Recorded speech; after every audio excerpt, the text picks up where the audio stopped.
key in the thing. You turn the I ignition. focus the camera. You know, we've all got our duties here. We're Look, live. I do the countdown, and then you hit the button.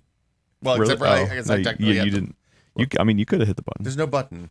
Those are the buttons right there. There's not a button for the thing that you're asking for. Look, there's not a go live button. Okay. There is not? Why No. didn't you make one? We didn't do that on purpose because then you have to make a conscious decision, go into the website, and click the go live button. We can start streaming to YouTube. Look, streaming to YouTube I'm not judging. is a I'm trying complicated. to understand. It's a complicated technology. First, you I might set up judge the later. stream. Not one person can have all that connect power. to it. Yeah, it's like It's like the two people. It's You like gotta turn your key, 3, sir. 2, 1. Simultaneously? Yeah. Oh, okay. Yeah. But you don't go on But we one. don't actually have the keys. Also, you don't go on one. You go on 3, 2, 1, go. Yeah. Oh my Clearly. God! Someone's 3, trying to 2, save 1, Spirit click. Airlines. What? What? Nobody should save Spirit Airlines. Please don't save Spirit Airlines. Hello, welcome. This is the pre-show. This is fun. I don't know, Will. I do think they did serve. I took Ryanair once when I was in Europe, and that was different. enough to convince It's a me little never different. ever to go on a discount airline again.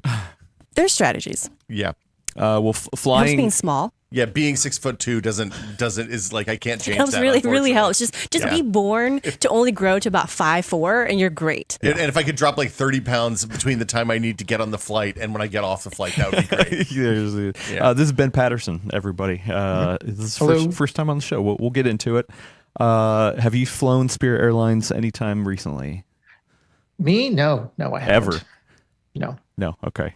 Cool. Yeah. No, I'm always jealous, especially on the international flights, when like a really tiny old Asian lady sits Wow. next to me, and she's just like, "Oh yeah, I got all I put my feet up and everything." I'm That's just nice. like, F Yeah. you. I will say the seat Meanwhile, depth. I'm like, though, do I do my shoulders this way or do I do my shoulders Yeah. I this will way? say the seat depth is a little claustrophobia inducing. You're like, Oh. oh God, that seat's like right in front of me. Did you see the double stack prototype that's one of the Oh, airlines? yes. Oh, no. I did see that. Yeah, where it's yeah. like a high, there's like a row of high Like those like seats. cars, like car garages where like you like put the It's- car up in the rack and like it's over the other cars. It was more like a train, like a double Or like a sleeper bed kind of thing. Less like a sleeper bed. Elena looked at it. No, I remember this now because everyone was definitely commenting. Like on the lower deck, your face is square butt level. Yeah, that's bad placement. dangerous. It's not where you want to be. It's That's not everywhere you dangerous. want to be. You definitely have to pay for the upgraded seats to make sure that you're not the one sniffing the. Or you're butts. gonna have to just get a really high I mean, quality if you're into it, I mask. guess, go No, for it. Look, mask. you know the thing that the door agents make the rookies do. If you're like an airline employee, you're the person that's there when they crack the seal on the airplane. They tell the new agents to just get right up there. You want to get that first, make sure everything smells right, and you just. And it's like it's however long the flight was worth of like we don't know it when we're on the airplane because we're completely accustomed to the. Oh, you're talking about the crew on the outside. The crew on the outside. Oh, They encourage the new employees to take the first huff off of that plane, and apparently, it's strong. See, is what I've been told. And people shame me for sniffing Steam decks. Yeah, that's better than huffing a. Well, I don't. Well, this is more of a hazing situation than a thing they do by choice, I think. So. I don't think I even want to ask how you know this information.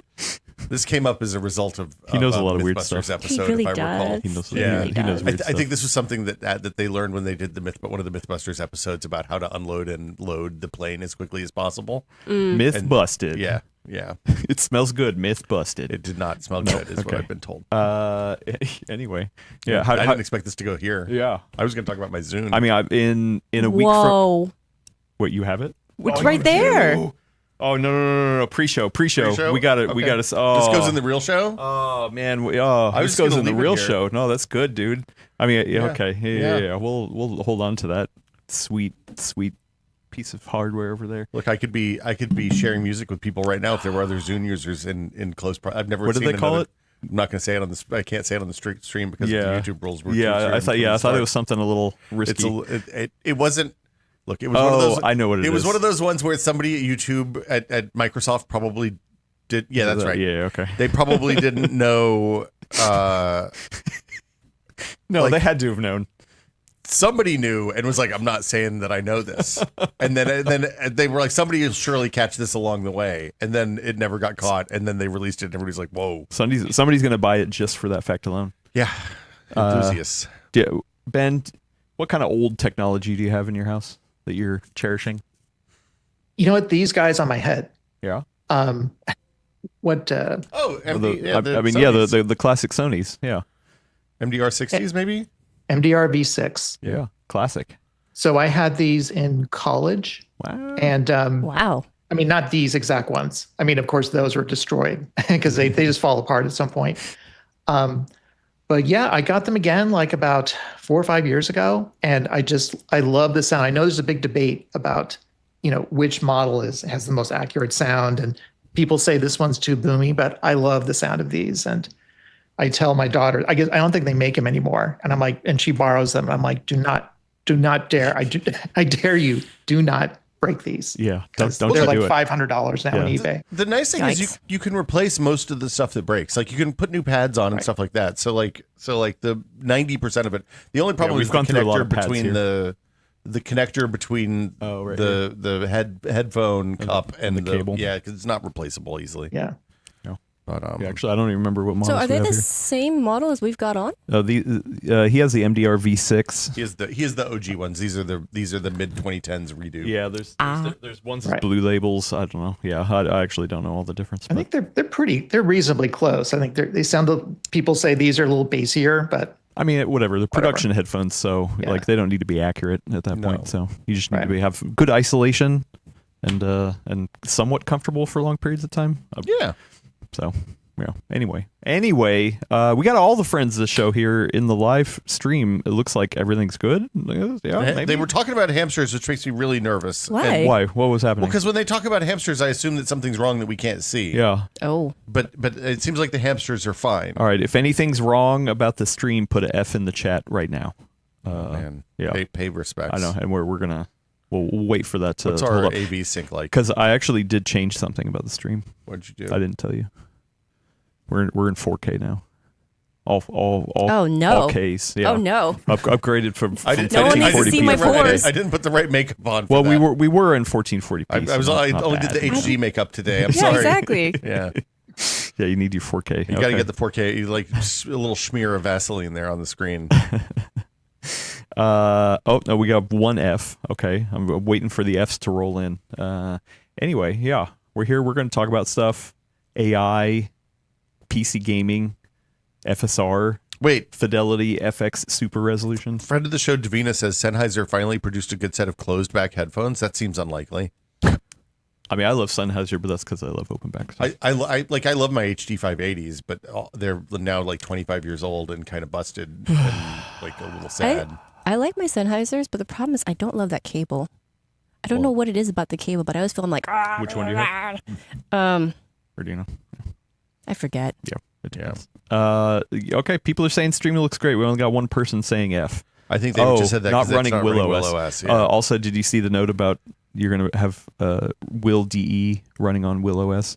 I'm not doing a desktop environment. Yeah, No, but then that's because Will OS is all command line. No, right? It's terminal based. No, it has to. It's all text based because we have OBS running. I thought you said you could do OBS in the terminal. You can, but you'd have to be a maniac to do that. So, yeah, including somebody who runs Will OS. No, thank you. Okay, all right. Unsubscribe. I don't know what they're talking about either. He's making an operating system. Weird nerd stuff. Yeah, listen to the Dual Boot Diaries. Yeah, it's on every Friday morning. It is. Yeah, I thought you were making a joke. No, yeah. No, you can find it on where podcasts are found on Friday morning. Yeah. Anyway, I think we're good. I think we're good. I mean, it seems like we're good. I think we're good. Yeah. Ben, you good? Elena, you good? I mean, that's a debatable question. Yeah, okay. She's as good as she gets. Yeah. Well. Yeah, I'm ready. Let's go. Yeah. Let's go, nerds. Hard cut here. Yeah. All right. What are we talking about? That's a good question. Look, man. That I don't know. Stuff that's not in the order that we have it listed in the title. I mean, yeah, I don't. Look, he's clickbaiting. Yeah. It's fine. Yeah, that's YouTube. It's fine. It's best not like my practice. brain It's also needs a stacked specific search order. orders, Yeah. Anyway. Yeah. Okay. Here we go. Are you ready? Sure. In this episode of The Full Nerd, we talk about FSR 4.1. No more PC games on... No more PC games. They're canceled. Ever. PC gaming's done, It's guys. PC gaming's It's dead. cooked. Thanks. Subnautica is the last PC game you're ever going to need. Yeah. All right. Here we go. In this episode of The Full Nerd, we talk about FSR 4.1. No more Sony games on the PC. Woo! And actually good uses for AI. Look at that. There you go. Boom. See, Ben, that's how an intro's done. Some people do it on the first try. And welcome everyone to episode 399 of the Full Nerd Podcast, your home for the most level-headed takes, talking about PC news here on the internet. I'm your fill-in host, Adam Patrick Murray, but I'm not alone. Nope. I'm joined by a full crew once again. At the table here, we got one Elena Yee. Hello, Elena. Hello. That is me.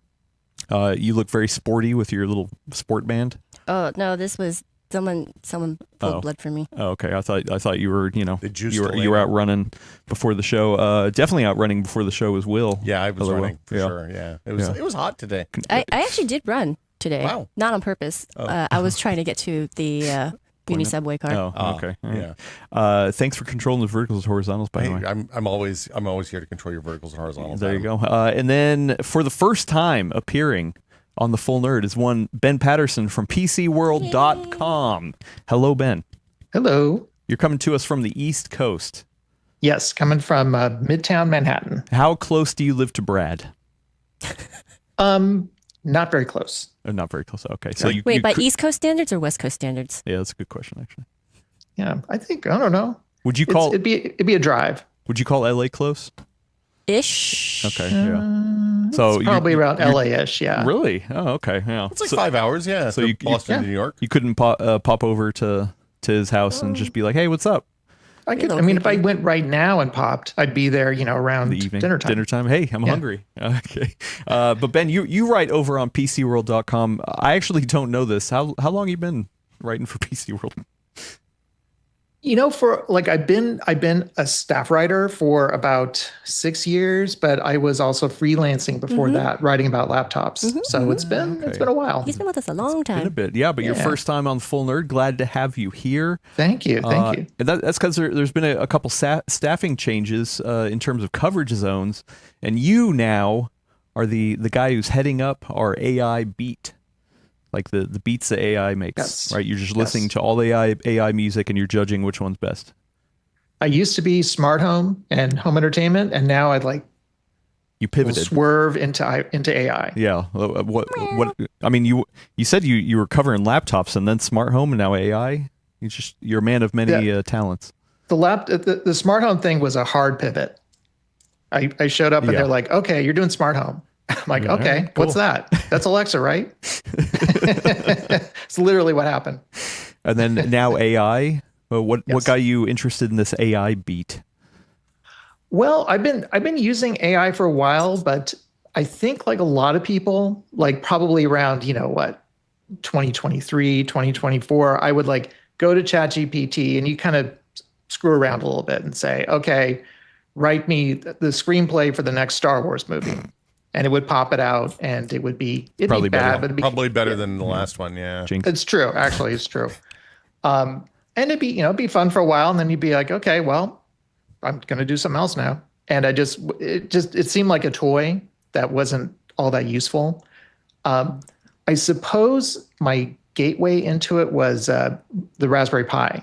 I got into Raspberry Pi. I had one sitting at my desk for a long time as kind of an ornament, and I would just kind of fiddle with it. And then I got as a interested, fidget spinner, like physically, or you? Yes. Oh, yes. okay. I Nice. had a Raspberry Pi Just sitting 3. It was in a case, and I would just kind of sit and Look at talk to people on the phone and just play with it. it. Okay. But it Look was at all the compute in my hands. right. I love that thing. It turned out to be useful, and eventually, like a lot of people, I was like, I can put a Plex server on this, and let me try it. And so got into the Plex thing. And then as time went on, Plex is not the easiest thing to do on a Raspberry Pi 3. And I was getting errors and stuff like that. And so I was starting to do things like, well, maybe ChatGPT could help me, if I pasted error codes into it, like big error logs. Or if I'm trying to update the Raspberry Pi 3, doing the apt update business, and then it would get stuck. And for a long time, it was kind of broken because I didn't know how to, there were errors during the update, and I couldn't clear them out. Wait, hold And on so- real quick. You said apt update. Raspberry Pi runs on Debian? Yeah. Or Plex server? Raspbian is Raspbian. based It's on like a Debian. fork. It's a Debian fork. Okay. So like today a I learned. simplified I form. Look at think that. they call it Raspberry Pi OS now, not Raspbian, by the way. Raspberry, yeah. Really? Yeah. Okay. Anyway. Is Raspberry Pi OS, is that the desk? Because there's the desktop version, and I was just doing it headless. So it's just straight up. Yeah, when you go to download the Raspberry Pi OS, you can choose whether you want like a server-y one, OS a desktop full, OS one. light. There's light, there's 32-bit, there's full, there's light. The full one is the desktop environment, and the light is just the CLI. Debbie and Trixie. Right. Interesting. Okay. Anyway, yeah. Anyway. Yeah. So real quick, you're here to talk about, some actual maybe good uses of AI. Yeah, there are a lot of very bad uses for it. Yeah, but I plenty. think we all know that. Yeah. There's a lot of sloppy uses for it. I often have this metaphor of like AI is like kind of a socket wrench that people try to use it to slice a wedding cake. It's like it's funny. a tool and it's good for some things and it's terrible for other things. And people are always trying to use it for everything, which I think is the wrong approach. Well, and also, I think, there is a lot of legitimate concerns for AI, and we can get into them if they come up. But like, especially when we talk about something here on the show, there's plenty of people who are like, "No, I don't like it. Never going to touch it." And then there's some people who are, of course, way too into it. It's like, oh man, it's changed my life. AI is running everything about my life. It's like, all right, cool, bro. It's great. But I think most of us kind of fall in the middle somewhere, except for like, I think what we're trying to find is like good uses for nerds like us. Like rather than just like, oh, hey, make me a picture of a cat. We're talking about like interesting use cases because we all have kind of used it in different ways. For me, a lot of the issue is that people are trying to cut out either the low-level entry jobs, that like the junior coder jobs, stuff like that are a part of the process to get to be a senior level programmer, or they cut out the part of the work that's actually the important part of the work. Like for me, writing the draft of something is the actual work, because without the process of writing that draft, I don't.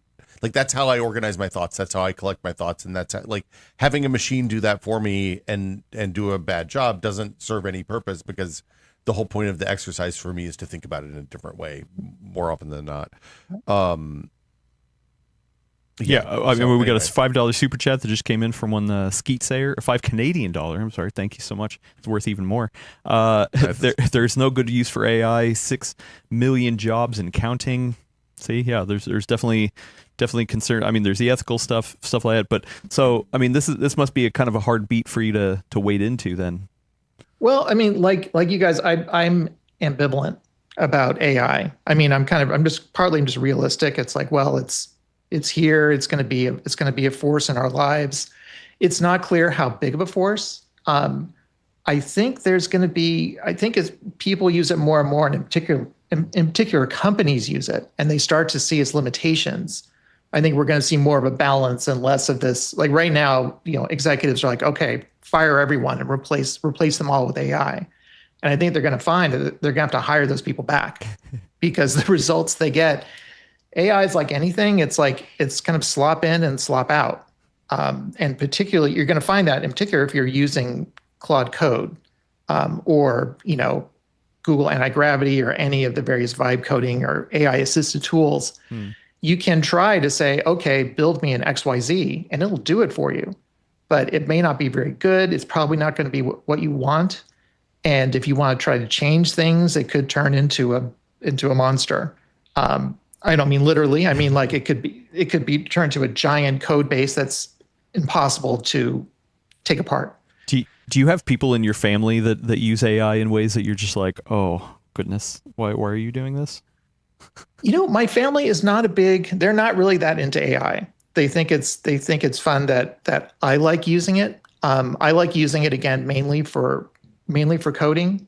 But it's also it's kind of a hobby. I don't know. It's kind of a journey to see, okay, how does this work and how does it doesn't work? And that's the most important part, is seeing where it doesn't work and what the limitations are. And I think that's where we'll start to see some balance, hopefully moving ahead. All right. No. I have a question because I think that we have a decent number of people in our audience who are coders, and so they're going to come at this from a different perspective, right?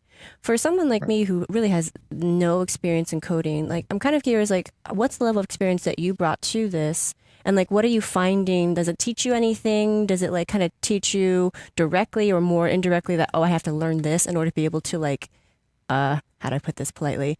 Undo the mess that is potentially in front of me?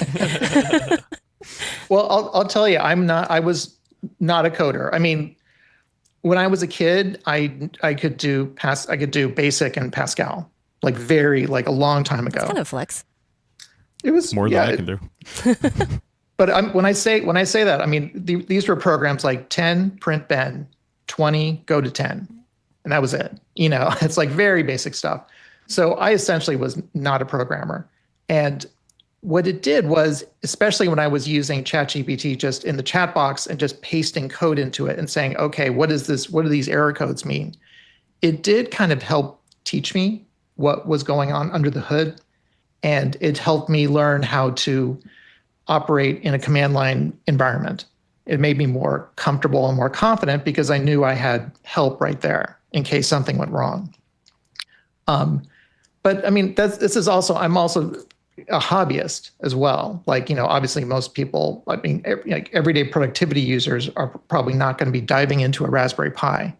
But I don't know. That was kind of my perspective. Well, so yeah, back to your project then, with the Raspberry Pi, the Plex server, you wrote an article, which I linked to down in the description, about using AI to help you fix the issues. Yeah. Well, in that case, I was like, excuse me, I was more like, I didn't have a specific problem. I was more like, okay, let's see if this thing is working up to snuff. Like, I'm not really paying that much attention to it. Let me see if I'm getting the most out of it. And so let's see, I didn't use the chatbot there. I was actually using Google Anti-Gravity. Google Anti-Gravity is Google's version of Claude Code. And that's a case where you can have Anti-Gravity actually, you know, install itself onto your server, and it can go and execute shell commands directly on your system. And it starts like, I say, okay, you know, give me a rundown of my Plex project. Let me know, like, give me some basic stats on it. Is it running smoothly? Do you see any problems that need to be fixed? And it starts flying through, you know, you see all this code and these commands going through, and then it spat out a report and telling me, yes, I had a problem. I had all these noisy errors and that I didn't know about. And eventually it led me to go, discovered like a problem I was having with the project that I would have known otherwise. Okay. Can you tell me the complexity of your Plex setup? Like how many users are connected? How many streams you're trying to ever put out? 0. Oh, okay. Me. Oh, really? Oh, okay. I didn't know if maybe you were, because I mean, you have what? Well, it's my daughter and my Wilflix? wife. Smithflix. Smithflix. Oh, so it should be Smith OS. Inside the house. Smith DE. Smith. It's a different thing. Okay, yeah. But yeah, so for me, like anytime you can do something that speeds your way through the mundanity of everyday life. Like if people were rolling out AI and it was like, hey, this is going to handle your expense reports and your timesheets and all of the busy work that we all have to do as a result of living in a modern corporate environment, then I don't think anybody would complain about this, right? Right. But for me, it's the, hey, we're replacing the low-level entry jobs or the artist jobs or whatever these things happen to be. And I think there's a whole class of uses for this because I've been experimenting with Claude the last couple of months, or it's 8 weeks, 6 weeks, a month and a half, 2 months, and with OpenClaw, which is like it's an agentic framework for running things. I didn't want to run stuff in the cloud. I don't like running stuff in the cloud for this because I don't like sending my data to the cloud providers. But I was kind of interested, and there's a bunch of lightweight models that'll run on machines with a lot of RAM and like halfway decent GPUs. And I started using that with the Claude bot to, I took advantage of the fact that you can like give API level access to things like my mail client and some other things to say, hey, this can only have read access to this. It can have read access to my Notion. It can have read access to my mail and calendar, and it's only running locally. So I'm not sending anything to the cloud. And it's been really interesting, if maybe the most frustrating piece of software to configure I've ever dealt with in my life. Even though AMD provided a tool on how to set it up. AMD provided a big long document about how to set it up on Strix Halo machines. Yeah. Using like LM Studio and some of the I think it's the Quen models that people like for this kind of like GPU hybrid, large language model approach. And like it's when it's working, I can say, hey, what's like, did I get any important emails across like the 20 email accounts that I have to check every day? And that saves me a lot of time, because it's like I have business stuff, I have personal stuff, I have like public facing addresses that get an incredible amount of spam. I have my ancient Gmail address that's 25 years old and gets an unbelievable amount of spam.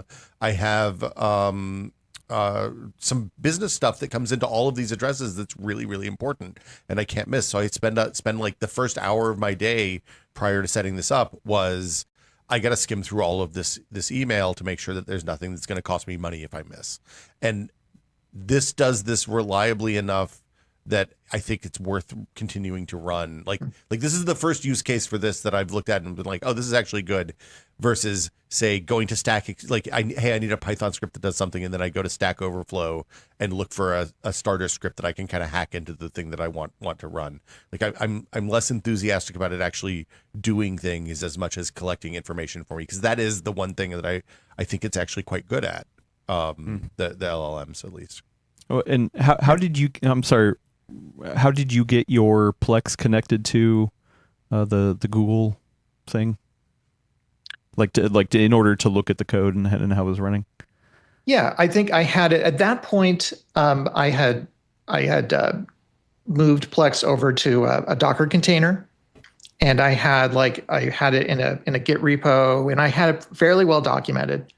And then I was able to use Google Antigravity, and I would say, okay, SSH into my Raspberry Pi, go to this directory and only this directory. And once you basically point at a directory and say, okay, you can work in here, but for anything else, you have to ask me.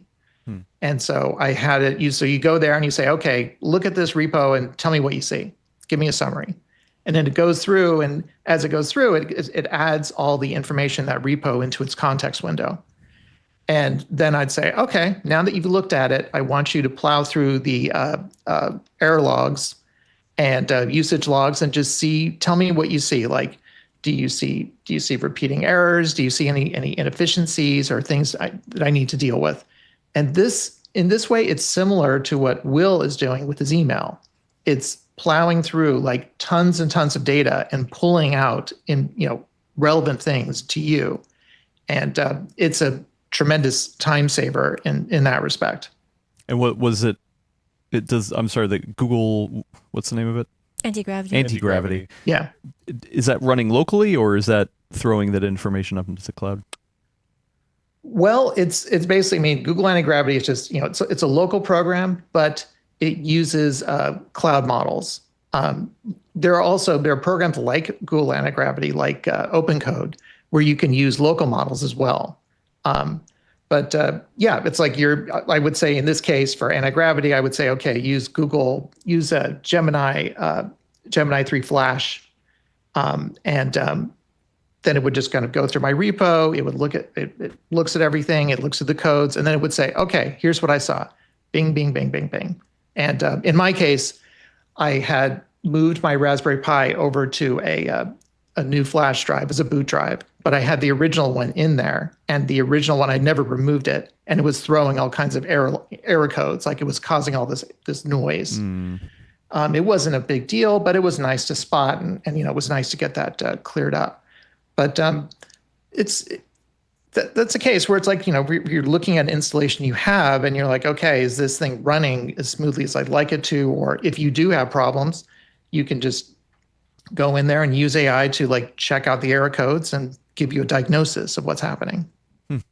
So like, how do you feel about the security of all this, the implications that it has access to your Plex server?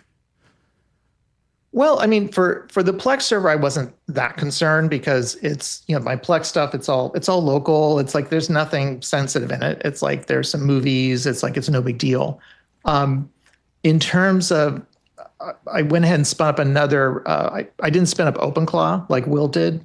I built my own like kind of OpenClaw clone that I called BenBot to do things like that, to kind of go through and look through my email and just to see, okay, what's all the hype about with OpenClaw and how does this work? And I was very concerned about security. I didn't want it running around I didn't want to have sudo access to my entire system. So I put it in a Docker container and set up pillars when I was building it to say, okay, these are the security standards we have to adhere to. It can't have sudo. It has to, for certain levels of shell commands, it has to come to me for approval. So I put in like pretty stringent security measures to keep it from running wild on my system. Now, the downside of that, of course, is that you're hamstringing it in terms of what it can do. People tell you like crazy stories about OpenClaw. I told OpenClaw to do this, and I woke up the next day and it had built all this stuff on my system. I don't believe any of those. Why? Like you don't think it actually happened? Because look, okay, there are ways you can make that happen, and that it'll spend like 4 million tokens on OpenClaw on Claude, and you'll generate something that might be useful. In my experience, so I tried with the Quen models and some of the other coding focused models to build like basic Python scripts that do certain things. And the thing I found is if you say, hey, I want a Python script that takes this variable and does this thing to it and write that as a function that I can then embed someplace else, it's fine at that. If you say, hey, I want a user CRM tool for community management, build that for me, and then it asks you a bunch of questions, and then it makes something that doesn't work in any functional way at all and is impossible for a human being to debug. Like I am incredibly skeptical of anyone who isn't spending thousands and thousands of dollars on tokens who says, oh yeah, I told it to build an application and then it did it. Like right. Harry McCracken's written about this a lot on his blog recently, because he's vibe coding his own word processor, which is like if you know Harry and have known Harry for a long time, it's the most Harry possible thing you can do. But he's like he's found the same thing over and over again, is that like he can get it to do small tasks and write basic functions, but it's still up to him to architect the whole thing. So well, I think that's the key. It's like when I was trying to build my thing, I didn't just say, go and build BenBot and just have it go do it. First, I had to go through and like break it down into discrete tasks that it could do. And like there were all these phases and steps and substeps. And then you can start going through with Claude Code or whatever you're using and start getting those specific steps done. But that's a huge part of the process, basically the scaffolding process for a programming project like that. And if you don't do the scaffolding, you're going to end up with slop. And beyond the scaffolding, you need to be very specific about, okay, here's the outcome I want. Like it needs to have this, it needs to have this, and you have to be very specific.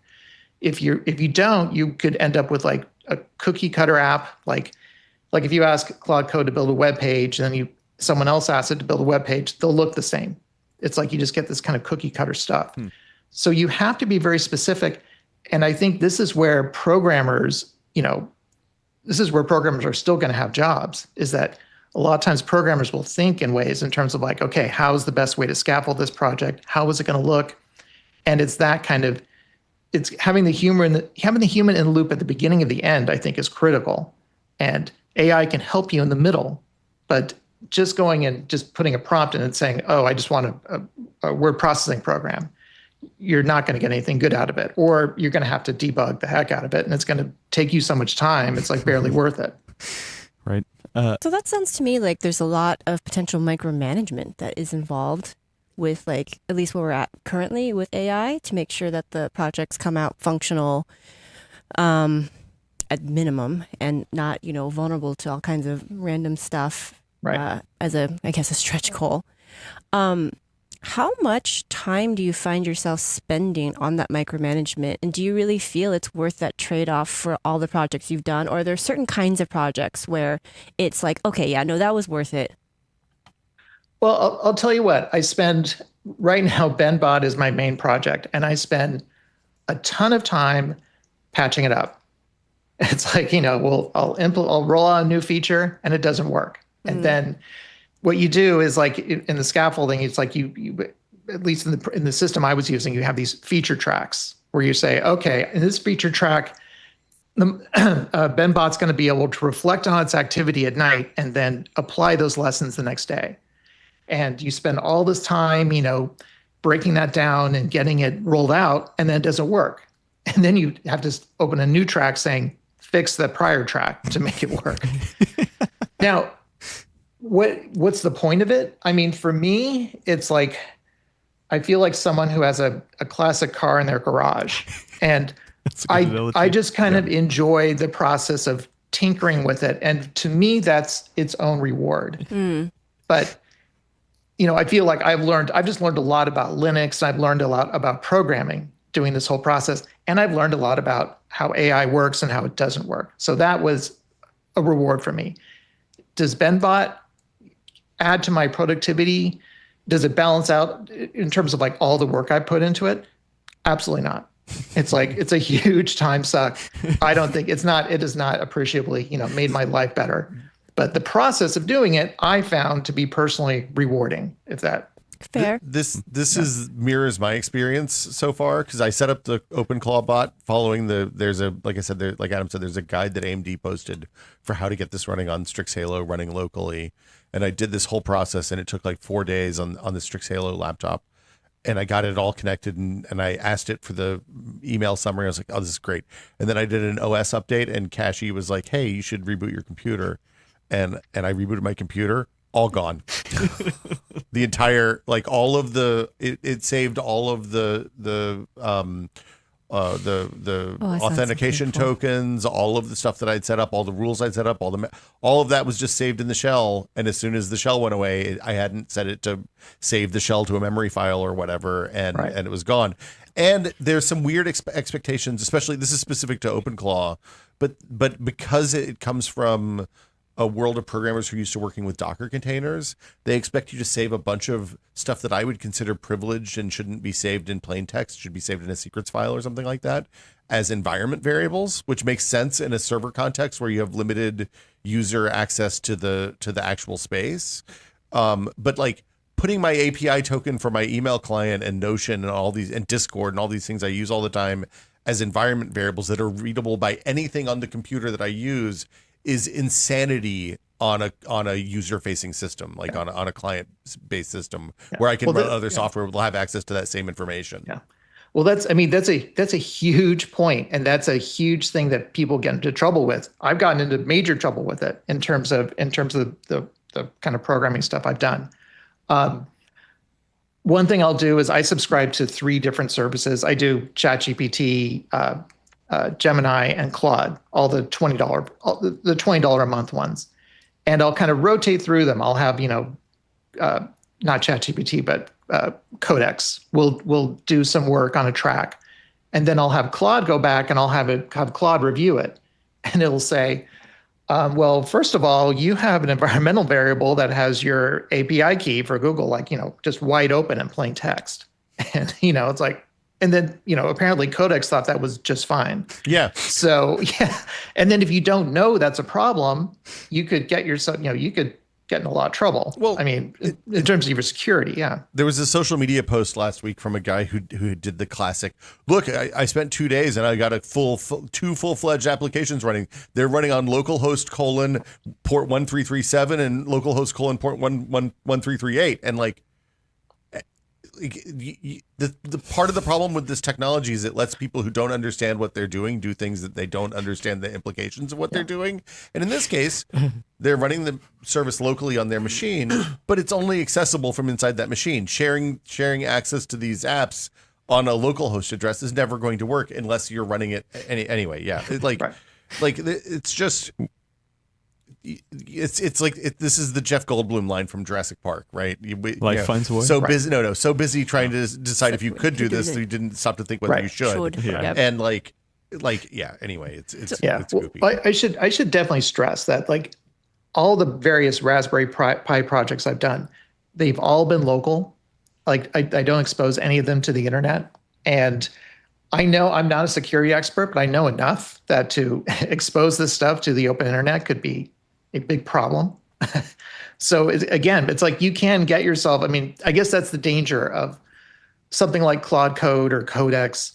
when you're using ChatGPT in a chat box, there's only so much trouble you can get into because it's such an arduous process of copying and pasting code into it. Even then, you can get very bad advice.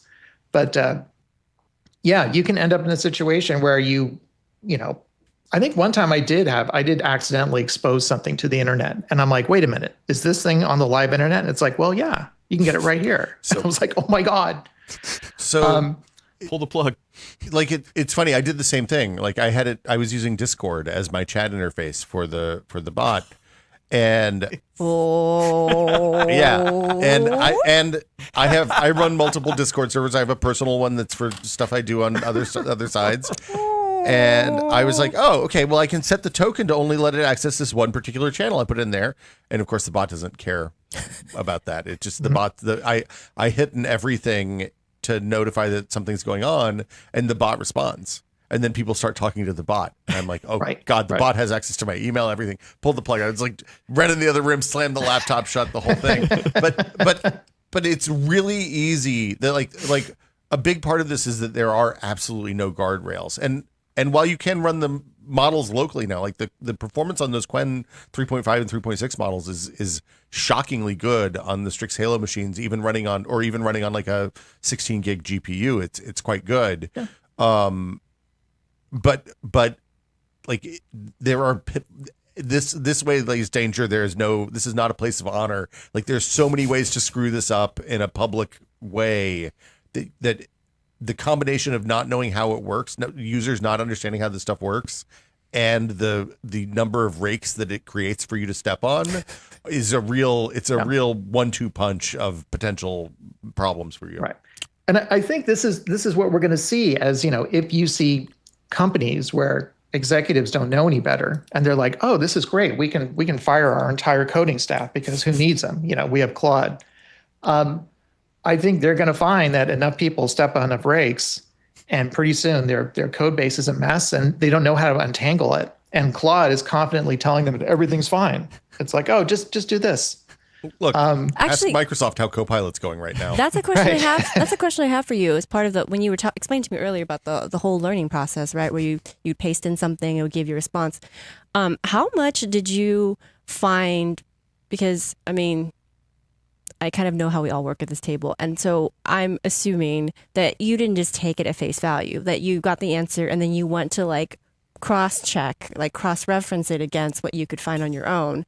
Did you find that it kind of checked out, or what was the success rate of how accurate the information or advice was? Well, first of all, everything it told me, I went on on the internet and online and double-checked it all. Yeah, exactly. That's what I was talking about. No. Yeah. You did not. I'm shaking my head. I'm joking. What? Because that's the big dummy that I was, and ChatGPT, especially back then, I was pretty new to it all. And ChatGPT, the best thing it is what it does amazingly well is be confidently wrong. It's so confident. And then, 6 months later, I would go back to a project that ChatGPT had originally helped me with. And I'd say, okay, review this. I want to make a change and review this code and let me know what you think. And it would say, oh my God, this is horrible. This is all wrong. This one thing you should never have done. And I'm like, you told me to do it. You told me right here. It's like, oh yeah, my bad. Right. That's part of the learning process is you learn the hard way how wrong these models can be and how competent they are in the face of that wrongness, that very bad wrongness. Well, we keep talking about security. You're the one who has the security beat here. How does this make you feel? Well, that's what I was about to say. Where I was about to say, today I learned that I'm probably the only one at this table who thinks everyone double checks every single thing that comes through. I don't. So lately, if you follow the dual boot diaries, where 2 Windows users try to learn Linux, desktop Linux daily, I have had Gemini specifically help me troubleshoot a couple Linux things. The most recent one was a bootloader error.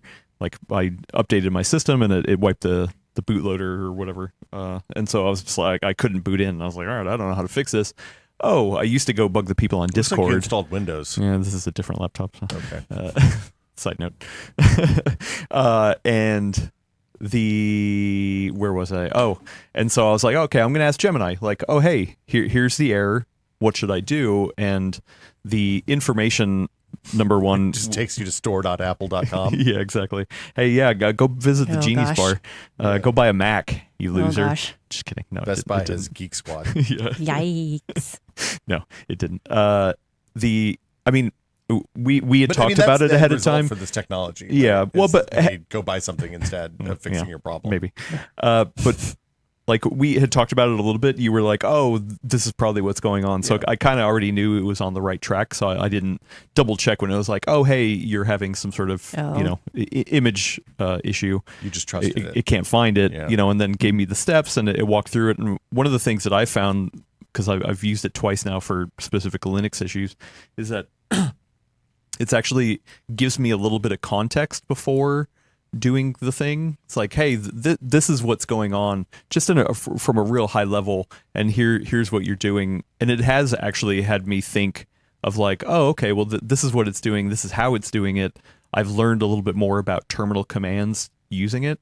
Like, I'm not relying on it to just be like, oh yeah, just tell me what to do. I don't care. Right. Just put it in.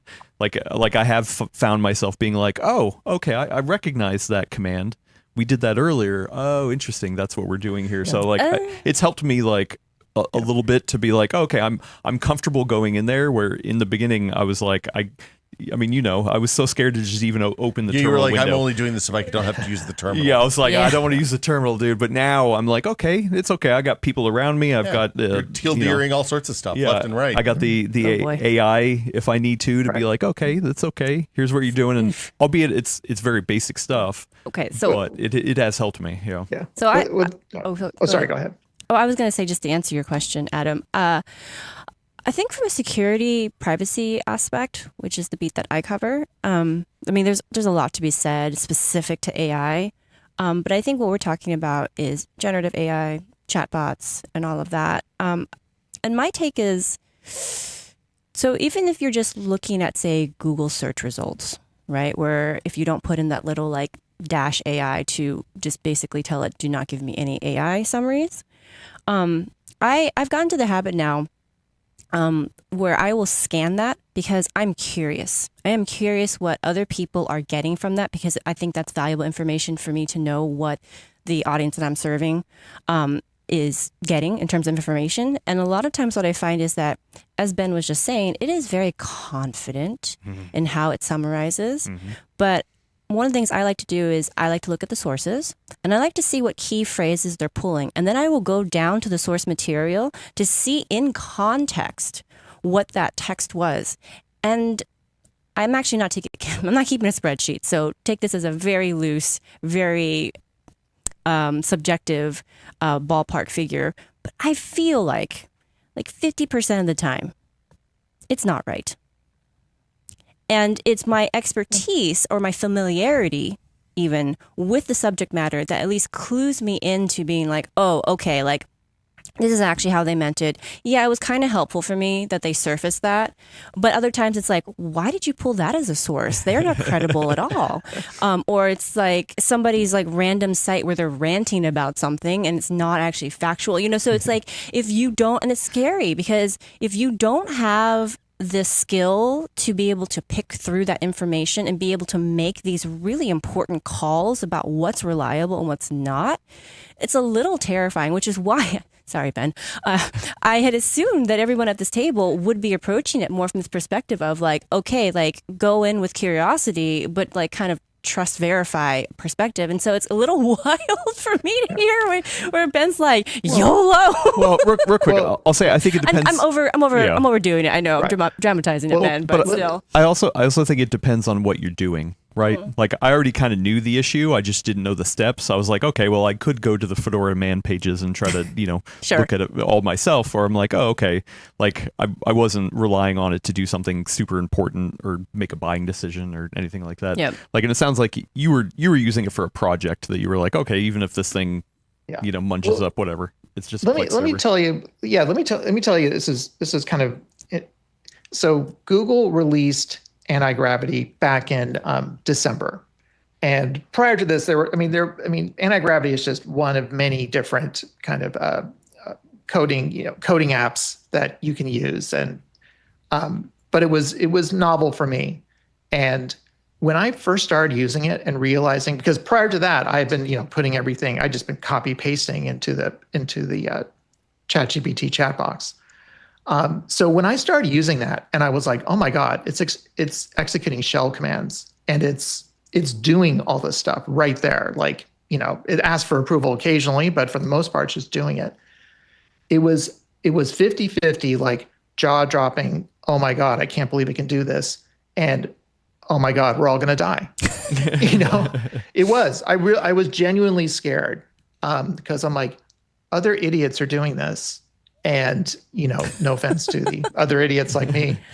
And, this is going to, our society is going to collapse when all these vibe coded systems, release all this sensitive data and crash and everything. It's like, it's eye-opening. Well, I mean, yeah, look, it's eye-opening. There's an F around and find out component to a lot of this. That's I don't want to find out. well, look, I think if you find out in small ways, like I said, worst case scenario, if it really Sure. would have broken my grub and I couldn't have recovered it, I just reinstall Yeah, Fedora. I you love do that all the reinstall, time right, anyway. yeah. That's one thing, but if you're doing something, yeah, if you're yeah. Boeing, it's a little the impact the implications are a little Like stronger. you're the one doing something a little bit bigger. I feel like. I mean, you're actually exposing it to personal information. Well, I'm only letting it's read only. I'm only giving it AP like gated on the provider side. It only has read for access. sure. Yeah. Now, the thing that I find is that, and I think the reason we're in this situation is that there's really positive signal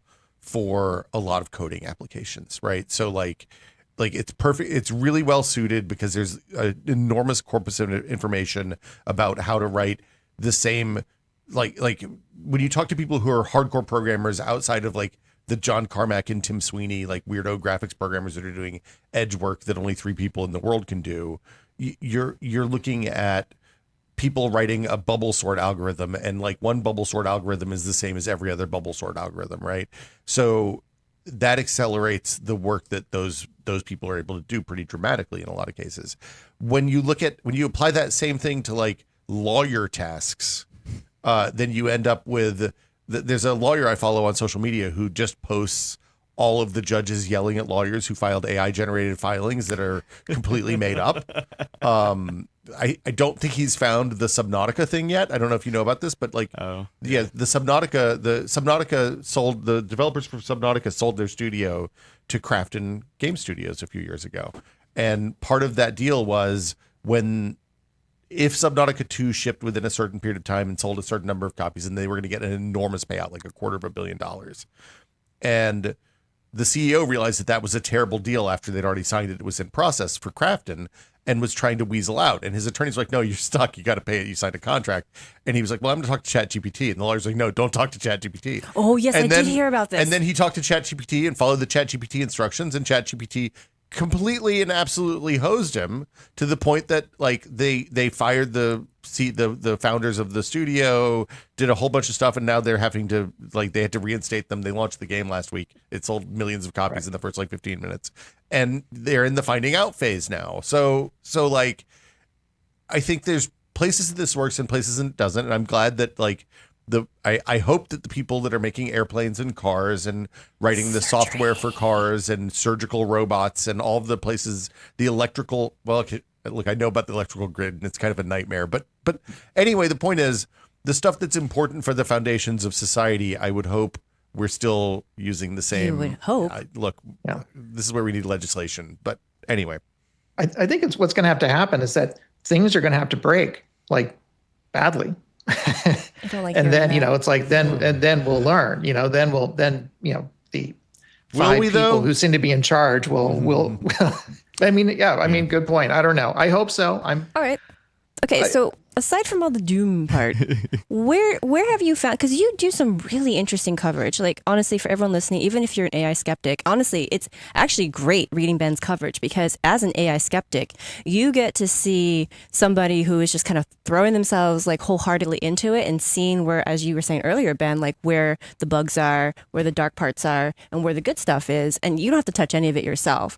And so I've been finding your content really interesting, because you're getting to all these different kind of use cases and applications of it. And like for you, having gone through all this so far, where are you finding it most like successful for these like nerdy kind of projects?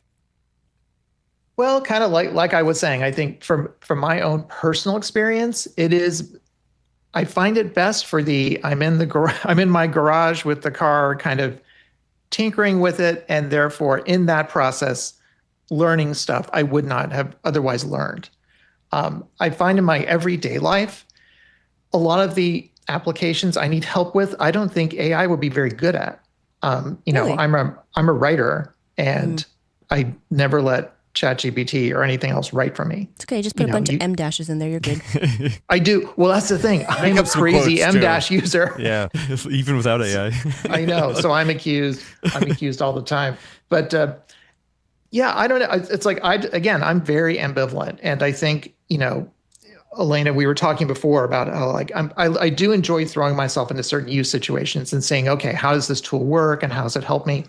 But then the other day I pulled up when ChatGPT announced these integrations for financial accounts, where you can sign into your banking or your investment accounts, and you're giving it read-only access, but kind of allowing it to give you insights and answer questions about your finances and help you with budgeting and whatnot. And for that one, I couldn't do it. I couldn't even articulate why. And I'm someone who uses Intuit, and I sign into all my accounts using Intuit, which, should be, an eyebrow raiser. But yeah, it's like, I definitely find places where I'm just like not willing to go there. I mean, it's good to know those places, right? Like you went to the edge and you're like, nah. Well, I hope it's rational. Yeah. Like, I don't know if it's rational or not. It's just, that's from just a how I security felt. perspective, it's entirely rational, right? Yeah. I mean, if it doesn't feel right, then don't do it. But then again, it's like I'm putting my credit card into Amazon, and but there's a difference. There's a difference, though, and I think I'm going to take a stab at articulating it for you, which is when you sign up for these connectors, it's a little bit more akin to signing in with Google, signing in with Apple, right? So you are entrusting that this service is going to be able to do this aggregation for you without unnecessarily sharing this information with others. And so it's a difference between going directly to somebody and saying like, here's my information, and having someone kind of watching over your shoulder constantly, even when you're not present, right? Because when you give your credit card information to Amazon, and that's another thing too, I do say to people, depending on your level of comfort, don't save it to your account. Like, have it in your password manager instead, and fill when you need to, because it minimizes how far spread it is across the web. Different thread, right? Right. But in this case, you have basically, chatbots are, to me, kind of an iteration, or like maybe the newest version of an operating system, right? It lives in the cloud, but you can have things done through it.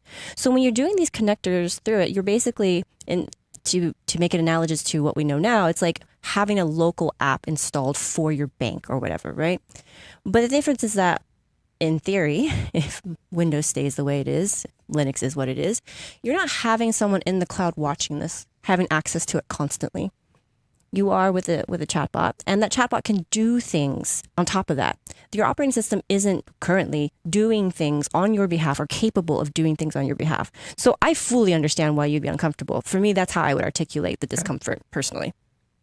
Well, I think it's feeling like, at least for now, there's been a lot of talk about like, oh, well, pretty soon you won't just have AI agents on your computer. Your computer will run on them. Yeah. And that seems to be the direction we're heading in. And Linux user share shot up. Yeah. Right. Yeah, exactly. It's like pretty soon, we'll be buying out Raspberry Pis to have our own, AI-free systems. It's very concerning. There's this push of like, well, AI should be everywhere. and doing everything. And that's just, I just think that's, it's wrong and it's dumb. And I think it's not going to work. Now we may end up paying the consequences of it not working, but yeah, I think it has its uses, but I think they're discrete and it should not be everywhere. But that seems to be what certain people want to do, which is disturbing. Yeah. Well, I also like to say that, like Elena, your work is awesome. I mean, not just the AI stuff, but even the smart home stuff you did before that. I love that. And also, we have a question in the chat says, where can we follow Ben? This is from Healer GSD. Is this your wife in the chat? Did you pay her to? Wow. No. Yeah. Where can people follow you, Ben, to hear more about this stuff? Gee, that's a good. I guess they can go to the old website. Oh, there's a website. Cool. What? PCWorld.com. Read things. I think you've heard of it. It's like this show is associated with a website. Yeah, I'm like I have to get more social again. I got very antisocial, and I need to spin those back up. Love it. Due to various developments. Well, and then you also have a newsletter. Just like Elena, you have a newsletter about this sort of stuff. What is it called? What do we end up calling it? Prompt mode. Prompt mode. Thank you. You can sign up for it at PCWorld.com/newsletters/signup. Oh, it is there. Yeah. So PCWorld.com/newsletters with an S, because we have the full nerd and prompt mode /signup. So there's a check mark for full nerd, prompt mode. You could do both at the same time. Sign up for both of them. Yeah. Hey, shout out for Try This too. Elena told me to subscribe to that a while ago. It's quite good. Oh, yeah. Nice. Oh, yeah. I really do like that one. Good newsletters over at PC World. Anything else you want to bestow upon us before we get out of here? I mean, I know I blabbed a lot, so it's fine. I really appreciate being on, and I would love to come back. Yeah. It's fun to talk with you guys about AI or anything. I'll talk to you about anything you want. Well, you could stay around and talk about FSR 4 on old Radeons if you want. I don't know anything about that, though. Okay. Nothing about that. My contribution would be, what is that? What is Fair question, honestly, though. That's a good question. Yeah. Fair question. All right, we're gonna take a quick break. But Ben's gonna take off. We're gonna wheel the TV out, television out of the way. And we'll be back after this ad break. Can they hear us? Yes. Yeah.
told me to mute. There we go. Now we're back. Now we're unmuted back. now. Now we are unmuted. Look at that. We're Through the glory of the completely internet. It's a good back. thing you realized that because we could have gone for like 10 minutes. I would have never noticed we were muted. Don't worry, the chat would have noticed. Is this when I could talk about my Zune? No, Oh. not yet. Not yet. Okay. We're going to move over to FSR 4.1 on old Radeon. They announced it through a nice little video from Jack Hune over at AMD. He had a Twitter post and a little video of the fact that FSR 4.1 will be coming to RDNA 3 GPUs this year, and then RDNA 2 GPUs in early 2027, I believe is what the How old are RDNA 2 GPUs in 2027? How old are they going to be? Are they older or younger than Shadow of the Tomb Raider? definitely Younger. I mean, the Steam Deck is probably RDNA 2. It's RDNA Okay. 2, so That's 6000 series, right? 6000 series, yeah. So I mean, It's like 2018. It's like 2080 era, 3080 era. It's like 2020. okay. yeah. So 3 series. Yeah. NVIDIA. no, Yeah. well, and this is why people are upset is because Redstone, the whole new summation of all FSR into the Redstone kind of thing doesn't support older Radeon GPUs. There's reasons for that. Obviously, there's hardware yeah.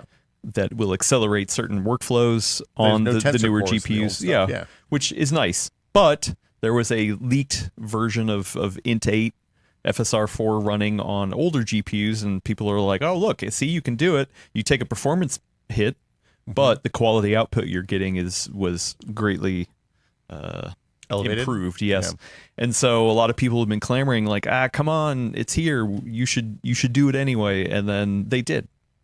So, or they've at least announced they're going to be They doing will, and it's not all of Redstone. It's just the It's not all of FSR Redstone. 4 part, which is, man, That's they the- really just need to work on this naming because I mean, it is rough. Should I go get the wheel? it. Yeah. Yeah, you should go get the Like they've been bad at naming for 15 years. 20 years. I don't know why we're surprised by well, this. yeah. I mean, well, Everybody's bad at naming though, in fairness. yeah, I think it's the same thing with DLSS, right? DLSS, this same problem. Like DLSS used to mean one thing, now it means another thing. And it's like you could have just renamed it Sure. into a different package. Sure. Like it could have just been Redstone. I'm not saying no to that. Yeah. I'm also just saying that having numbers and names combined is a little weird. yeah. Well, because now there's FSR Redstone, but FSR 4.1, which is a part of Redstone. Yep. But it's not I'm on older GPUs. Yeah. Also, we very talked- pertinent yeah. information, real quick. This is actually going to be rolling out in stages. I thought you were going to say this is a test at the end of this No. episode. FSR 1 Redstone is coming to which GPU series? Yeah. Navi. There will be a test on that. 6000 series, 7000 series. Yeah, Yeah, so no. it's going first to 7000 series in 2026. I think it's like end of summer. Don't quote me on that. My brain's blanking suddenly. But 6000 series doesn't get it until 2027. Yeah, that to me feels weird because it seems like you'd benefit more on the older parts I sooner. wonder if implementation is just that much more finicky. Maybe they're looking at where people are using stuff and yeah. I definitely think there's a lot of things here at play. They did talk about desktop graphics cards in this announcement, but they did show actual footage of handhelds and laptops. So there's no official announcement that this is going to come to anything other than desktop cards, other than they included some footage and people are just assuming. So, I mean, you would hope. I think if they assume the footage means that you don't have to assume. Yeah. Also, guess what else is RDNA 3 based that could be coming out soon? Consoles? Steam Machine. Oh yeah. So that's the other theory swirling around is that, oh, hey, not only the HDMI This is their 2.1 secret. thing got figured out with AMD, Yeah. the different version of FSR 4.1 running on RDNA 3 got figured out. And I mean, Strix Halo is RDNA 3.5 as well. And like that feels weird to say, hey, this awesome Strix Halo laptop or desktop or whatever you have has the best APU you can get, but you don't get access to the new FSR Redstone or FSR 4 at the time, whatever, like the new features. And so like I think that's all kind of wrapping into it, depending on how these things are. And I mean, to tell you the truth, AMD always says, hey, listen, we're a small team. We're always trying to, do you want us to spend time on looking back, or do you want us to spend time on looking forward? And I think a lot of the Redstone and the like the newer stuff that they've been working on probably is really relevant to the next console generation, which is RDNA 4 based, supposedly, according to leaks. So, yeah. So I could see where maybe that work is wrapped up and they're like, okay, now, we've got most of that work done and we can just go back and Do you really check think out the old stuff. Wrapped at this point, though? I feel like console... Not wrapped. It's not what I meant. Consoles are getting pushed. Well, everything is going to get pushed. So maybe this is the reason why they're switching to this, because they need to be able to help people keep their cards alive longer or usable longer. I would assume the hardware is probably locked down. The software is not wrapped. You're right. But like, I'm sure they're like, okay, this is what we're going for. We've already got work going on this. We're going to continue that. But yeah, we need to pause. But no, that is a good point. Yeah, because everything's kind of paused in place. They're like, oh, okay, we should look at old stuff, which is good. I mean, those cards like are still continue to still be good. Strix Halo still continues to be good. The Steam Deck. I mean, there's not going to be a new Steam Deck for a while, so giving users more options on upscaling is awesome. So, I think the other thing about this is the Steam Machine. Like, that hardware looks real good for 1080p and looks real bad for 4K, and this is a path to 4K that's not the compromise-free path to 4K. Now, I was listening to Digital Foundry talk about this because they actually did do some testing on the leaked version of FSR when, I don't know, a number of months now. I don't remember exactly. And they were talking about like how it has such a performance hit that you need to essentially, instead of running something at quality mode, you're actually running it at performance mode, which feels bad. You're like, oh man, like I have to run it at a lower power profile or like a lower base resolution to get it to go. But what you're getting quality wise out of it is actually better. So like maybe it's a messaging thing. They're worried about how that's going to come across. But either way, supposedly it still should look good and give more options. It's funny on this front. I flagged something to talk about in Dual Boy Diaries this week that I'm going to bring up here. Spoiler. There's somebody has built a Vulkan layer, low latency layer that lets you do reflex and AMD anti-lag 2 on all GPUs. Whether like it's cross-platform, uses Vulkan to do this to get the frame timing right on the latency measurements. Crazy. Yeah, so like the boundaries between this stuff are in some ways higher than they ever have been, like vendor to vendor. So you're locked into your vendor solution, except for then occasionally you see somebody come out and do something wild that you're like, oh, I didn't think this was going to be possible. And like, they're just supporting something that I would have assumed was probably locked behind a vendor wall. I mean, I've been using a tool like a Optiscaler on handhelds recently for Expedition Handheld. Go subscribe wherever podcasts. But yeah, so who knows? I'm curious when it rolls out. I hope we can do some testing not only on desktop graphics cards but mobile hardware, handhelds, all the stuff that it applies to. I think yeah. We'll see. Yeah, are you excited for it? No, I mean, you don't care? I do have a system running. I think a 6800, but I'm not really challenging it, so I don't know. I think for me it'll be kind of academic to experiment with it. All right. You know what else is academic?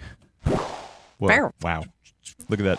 We're back. And we're back. Wow, nope, we're not back. We're back to the... After these oh boy, we'll the hamsters. Right they back. are just running loose. I swear I hit the button to change the transition, and apparently I did not. So you should probably cue up the... Yeah. Okay, there you go. Okay, and we're back again. Impromptu ad break. I love it. Hey, look, you needed an ad break. You got an ad break. Well, yeah, okay.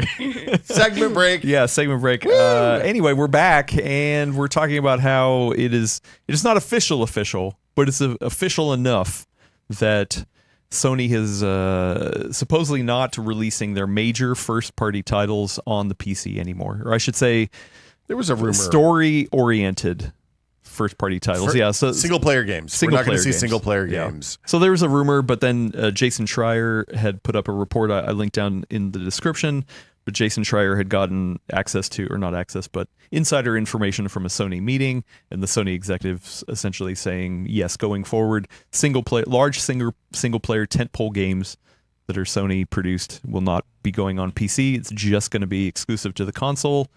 But multiplayer games like Helldivers,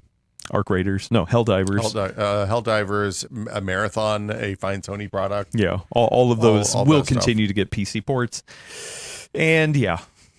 So what do we think?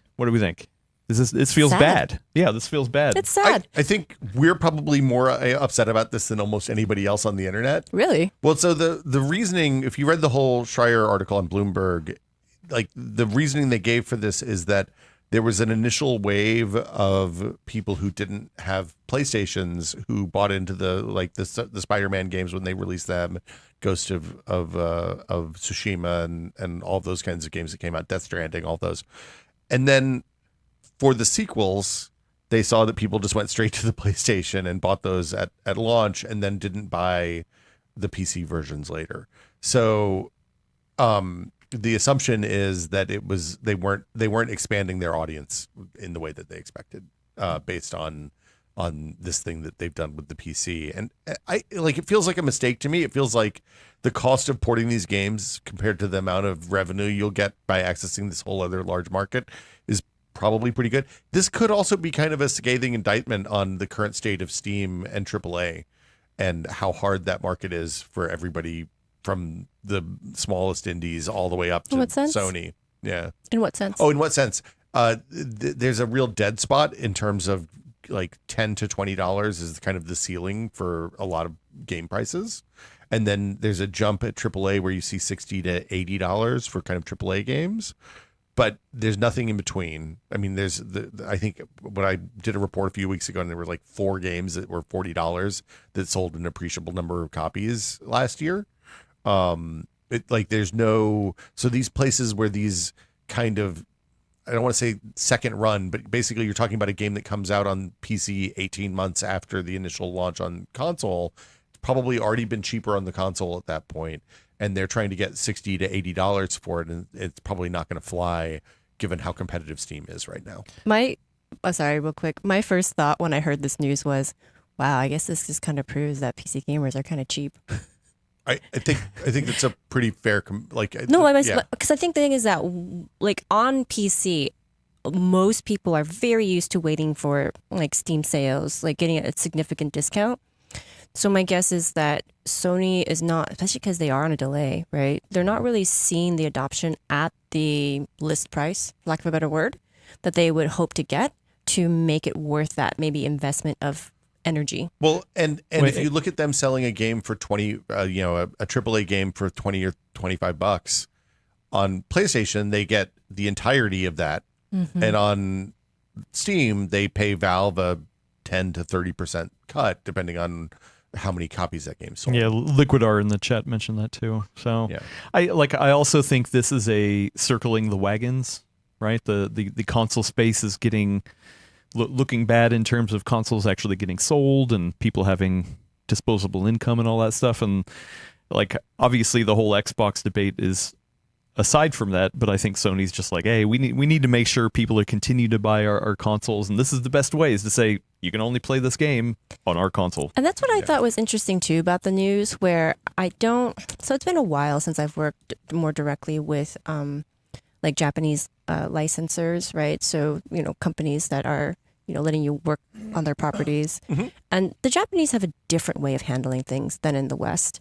And there have been a lot of times where I've been at meetings where people will say like, well, why can't we just do this? Because there's an audience for it. And it's just, the answer is kind of, that's just not the way we do things. Yeah. And I do kind of wonder, because my first thought was like, well, why be so, as you said, circling the wagons around the hardware business? And then I thought, well, maybe it doesn't really matter, the answer to that question, because the answer is they just are, that they feel it's a priority. Well, Sony has a generational shift from generation to generation too, where, for example, the PS4 era was run mostly out of the U.S. offices. The different consoles are centered around one of the either U.S., Europe or Japan typically. And with those changes, change their approach toward things like openness of their platforms. And I wonder if this signals a shift back to Japan for the next generation of PlayStation. And I just wonder in general too that like even though if you look at the raw numbers that PC gaming is a bigger market, that in general like Japanese gamers are very loyal to their console. And so I almost wonder if, like, as you said, they're circling the wagons because they're seeing that, like, hey, we've got this built-in base. We may as well keep that strong instead of trying to chase this other thing that hasn't quite panned out the way that we expected it to.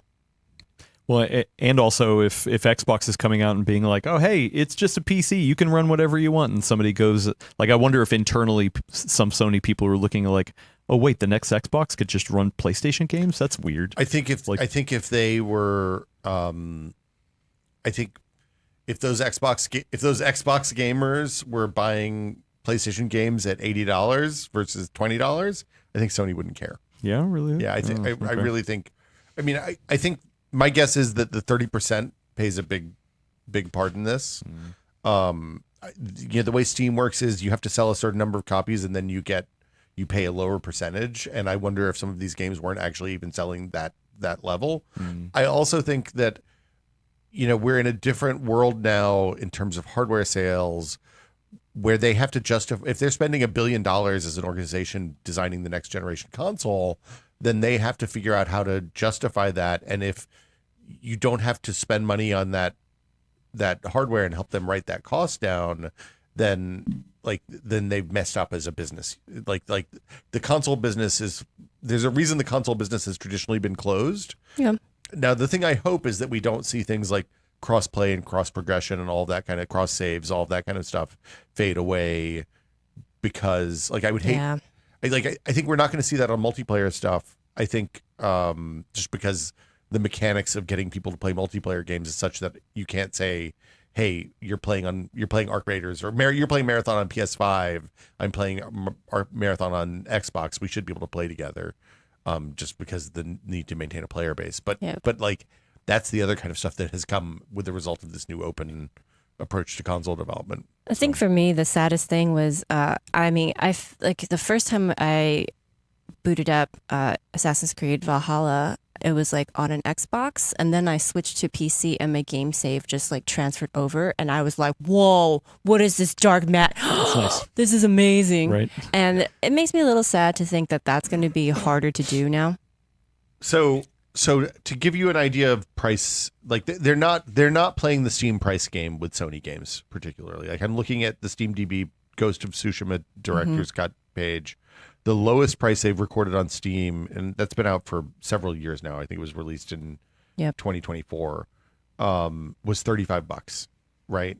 So $36. On the PlayStation, the same price history, the lowest price was $23.29 if you buy the disc at Amazon right now, right? So I mean, that makes sense, because if you lose 30% of that, you kind of get to the same number. Yeah, exactly. So they're this is a game that there's a sequel out on that platform now, and typically their MO is, hey, we dramatically reduce the initial game in the months leading up to the sequel coming out, so we can bring new people into this franchise and use this as a way to onboard them and get them to pay $80 for the new one. And they're not doing that. They're not playing that part of the game on Steam. They're not doing the big Steam sale discounts. They're not doing all the stuff that people expect from Steam, which makes me wonder if they're not seeing the volume that they expected to on these games. I also just think in general, though, it's just a hard sell at $80 right now. $80 is a lot of money. If I'm buying a game, I don't know if it happened with you, but my parents do this thing all the time where they're like, when I was a kid, candy bars are only 5 cents, right? And because that's their anchor point, right? And so every time they go out and they see that candy bar is $3 now, they freak out a bit, right? And that's me and the $60 price point for video games. Every time I see a game that's above 60, I'm like, what? Well, but also at this point, I'm much more likely to buy 4 copies of a $10 game so that I can play with my friends. If it's a multiplayer thing, than I am to buy one $40 game. I have bought Portal so many times. Yeah. But I mean, the Portal's $2, so it works out. I know. Right? I've given it away. Yeah. Very freely. I'm talking about, like, I bought Peak for my friends because they were like kind of skeptical about it. I was like, no, you're gonna like this. We're gonna play it, and like that was much better money spent for me than a AAA game that I'm going to spend 10 hours on and not finish and like feel like I didn't get my money's worth. I think that's what's lost in a lot of these is that, like, I think that's the big AAA game where you dump a ton of money into it and it's a single player adventure. You play it for 8 to 12 hours and then it's done. Mm-hmm. Like that's where it's just like, come on, those are long for the world anymore. Like the way that games are made now, all that kind of stuff. In fairness, though, I would not say that when you're spending $80 for a game, it is only an 8 to 10 hour experience. A lot of those games, especially like the open world ones, like you can spend dozens of hours in there. So it's not that I'm just a cheap ass, I guess. but like. The other thing is there's a generational shift happening in the way people play games. Like let's talk about the kids. The kids these days. Back in my day, I had to pay for all the games. Yeah, now they get free games. Yeah, the free to play games. There's some core things that especially the younger than Gen A audience, the Gen A and younger audience expects. So like the elementary school kids. Yeah, the elementary school and middle school and high school kids now. They're hot. The kids that are too young to have played Fortnite when Fortnite was still cool. Now, this is going to shock. Fortnite's a game for boomers now, guys. What? Really? Yeah. I mean, you've been playing it. No, so. I had stopped. I'm too young for Fortnite now. Oh, man. Wow. Breaking news here. Yeah, so the kids expect to have things like the ability to have player expression and share that. So they want to be able to, like, you ask my daughter about The Sims, and she's like, oh, I like The Sims. It's really cool. I wish that I could, like, have my friends load in and see the stuff that I built in The Sims rather than just screen sharing, right? Don't let her get into MMOs.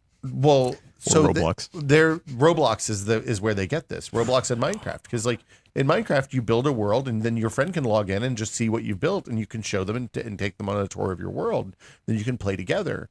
And that combination of player expression and like multiplayer sharing by default is a core tenet, and none of the single player stuff has that, right? Because none of the single player games, like people always joke because like, why do you have skins in a first person shooter that's a single player shooter? And the answer is because the kids need some sort of expression. Now, is that a good solution for the problem? No, absolutely not. But they're expecting to have more stuff than and as a result, they're like these games, the Horizon Forbidden Dawn and the what was Days Gone? Those games don't capture the children. You're saying it like a question. I couldn't remember the name of the game. It's so funny. Sorry, I'm laughing right now. For audio listeners, probably couldn't hear it. Because I'm listening to this and I'm just thinking, wow, like I really am almost diametrically opposite these children, because they want to say like, hey, look at all I'm done. And meanwhile, I'm thinking, nobody needs to know the things I've done in my single player games, like just spending hours piling bodies in Assassin's Creed in a corner because it amused me. Like, these are things that people were not meant to see. Yeah, scary. Look, hey, welcome inside the mind. Welcome to my cheese wheel room. I'm playing Skyrim for the 50th time. I know the location of every cheese wheel in all of Skyrim. You know, I just decided to collect all these things and dump it in this corner. You know, it's just because it amused me. Got an arrow to the knee. I'm not ever coming to your house, Elena, just for the record. Val, you shouldn't. Val, please clip that. Yeah. All right. Yeah. We'll see. We'll see what happens with this. Do you think they'll actually come out officially and say this? Why would they need to? Not. Why would they need to? They just have to not do it, and then everyone will get the message that it's not happening anymore. Yeah. Hey, if you're waiting, I mean, look. My concern is that they'll delist. Oh. I hope they don't. I think the report said that they weren't planning to. Like, they're going to leave the current titles. They've done the work to make those games import them. I know. There's no reason not to continue selling them. You know, with the way things are going lately, you start to think that you can assume things are going to be one way, and then it changes. I mean, not to be all doom and gloom here, but because we don't know what's happening with the whole, like, storage costs are going up, everything, electricity's going up, everything, that at some point in the future where they're like, oh, it's not worth, the juice is no longer worth the squeeze. But I mean, look, there's like, it's if like 20 games that have come out. Well, actually there's more than that, but there's not a ton of games that have come out. It's like starting with God of War and Helldivers and Their games. Sony first party games. I assume if you cared about getting Ghost of Tsushima on and Spider-Man and Spider-Man, you probably already bought those. But yeah, I don't know. It's a, like. Well, I think the other problem, I wonder if anybody else had the issue that I had, where I played. I'm sure Arc Raiders Raiders had your issue. Okay, yeah. Well, I played Arc Raiders, and I know Arc Raiders is not a Sony game, but I played Arc Raiders, and then I was like, oh, I want to go play this over on the PlayStation as well. And then I bought it, and I was like, oh yeah, hey, you can't play Arc Raiders unless you have PS Plus. It's like, oh, so then all the people who maybe started on PC, games, dog. yeah, without paying extra. I wonder if the people they were trying to get on the PC then went and bought a PlayStation 5, and they're like, wait, I got to pay for online over here? Like, this sucks. You don't remember those days anymore? Yeah. What do you on the One network? You using your Dwango? Yeah. Anyway. Yeah, I don't know. It's a bummer. Somebody who has a really nice PC and a plebe PlayStation, not a professional over on the PlayStation side. Oh, wow, you're no professional. Yeah, I know. Dang. And you're a boomer shooter. Dang. I'm not playing the boomer shooters. Yeah, you're not explicitly. Yeah. It's even past you. Yeah, it's too. I'm too old. What's older than young boomer? for it. I don't even know. Super boomer. All right, we should move on. But once again, Val, you should definitely clip the boomer thing too. Do you want me to do another ad break? Let's do an ad break. Let's do an official ad break. So many ad breaks. 3 ad breaks? No. The second one did not count. I'm not rude. putting ads in there. You're not putting an ad there? I'm not putting an ad there. You should put an ad for Dual Boot Diaries in there. Oh, there we go. Yeah. Then I got to record one and put it in. I'm Adam Patrick Murray, and I'm coming to you live today on behalf of Dual Boot Diaries, a Linux podcast. We'll be back for after Linux this. people.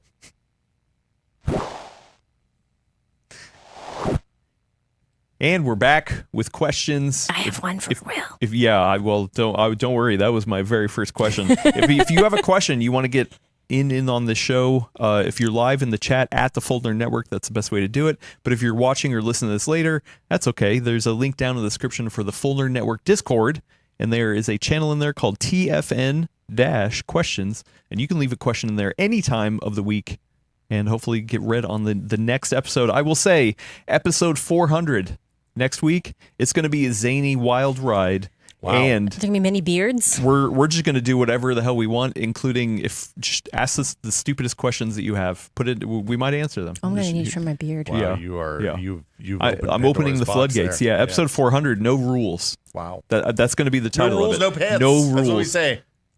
Okay, I don't know if I can go that far, but definitely no rules. Anyway, yeah, first question that comes in from Elena Yee. Will, what's that you have on the table right there? Yeah. This is my Zune HD. Dude, Oh. There That are is- many like it. I actually Look how really want to know small what's it going is. on with the headphones. dude, it's so small. I don't remember it being that small. It is. So this, for folks who don't know, this was the last MP3 player that Microsoft made. Microsoft made an MP3 player? That was before they gave up on this and started doing Windows Phone. And this came out of the team that made the Xbox 360. So it's Dude, I want it so bad. Can I you can touch hold it? it. Yeah. Oh, So ooh, that actually does feel it good. is from the time before they did low battery power off. Ooh, it's So got a the battery in it was completely dead. button. And I Touch had screen? to pop it open and Replace? the battery, which involved a shocking amount of soldering and getting 30 gauge wires because the wires are really, really small Fantastic. that go from the battery to the thing. So you have to desolder it on both ends and resolder it. Anyway, it was a whole thing, but it works great. The battery was $8, which is exactly the right amount of money to revitalize a Zune. I've been using some software on Linux to put music on it, which we'll talk about on Dual Boot Diaries this week, foreshadowing. Yeah, and what's this That's connector the at the Zune bottom? dock connector. It's a 40-pin, definitely not an Apple iPod dock connector, but very similar.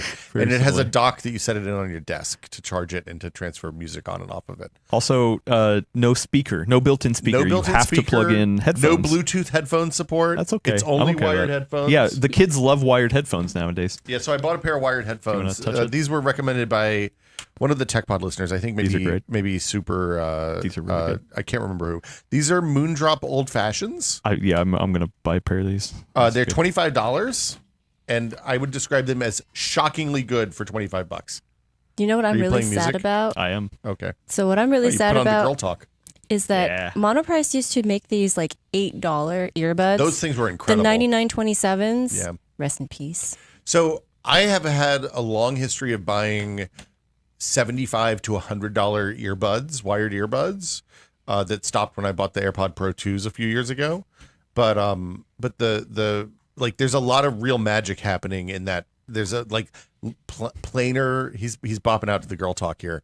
There's like planar earbuds now that are like $75 from a bunch of these Chinese companies. It's rad. I did have to replace the pads on these. By default, they're black, and I bought some COS pads. I know. I was I was going to say the orange is really fun. Yeah, the orange is really what that was the whole thing. Oh, and because it matches the orange on the moon drops. Yeah. I will say though, Dude, I really like these. I finally admitted to myself for the first time, like consciously, that I'm old now, because I was reading an article about how wired headphones and earbuds are all the rage now among the kids, and that it is I forgot this article, I think it was on The Guardian, and they were just waxing poetic about how it symbolizes this and that, and I just thought in my head, this is very akin to people who think it's like better to go without vaccines because you've only known a life with vaccines. It's absolutely not. So what I will say is the cognitive load of figuring out how to get music on this thing and choosing the music that I want versus just opening up Apple Music and picking the same 5 things that I always listen to because they're at the top of the algorithm list is really nice. Here's the thing, taste though. in music. Here's the thing, though. I know. Well, you do have girl talk. So my complaint about this is that if you want to use wired headphones, great. There are some advantages. I'm not going to deny that. Mm-hmm. But for it to be like, oh, it's a return to this and it symbolizes this. Look, I can't tell you how many times I've accidentally broken wired headphones because I just happened to get tangled at the wrong time. Like, it's so frustrating. And wireless earbuds have gotten so commoditized at this point that they're affordable. You can go out and buy a pair for $20. Like, JLab has like them regularly on sale for like $20. It is not that difficult to pair. It is not that difficult to just use them, and you don't have to continually replace them because you snapped another wire. For me, it's less about the wireless stuff than it is about the hey, it's nice to have. When I go on a walk, I leave my phone at home and I put this in my pocket, and it's like, smaller than a. It's a weird size. Dude, it's so small. It's like not. It's not.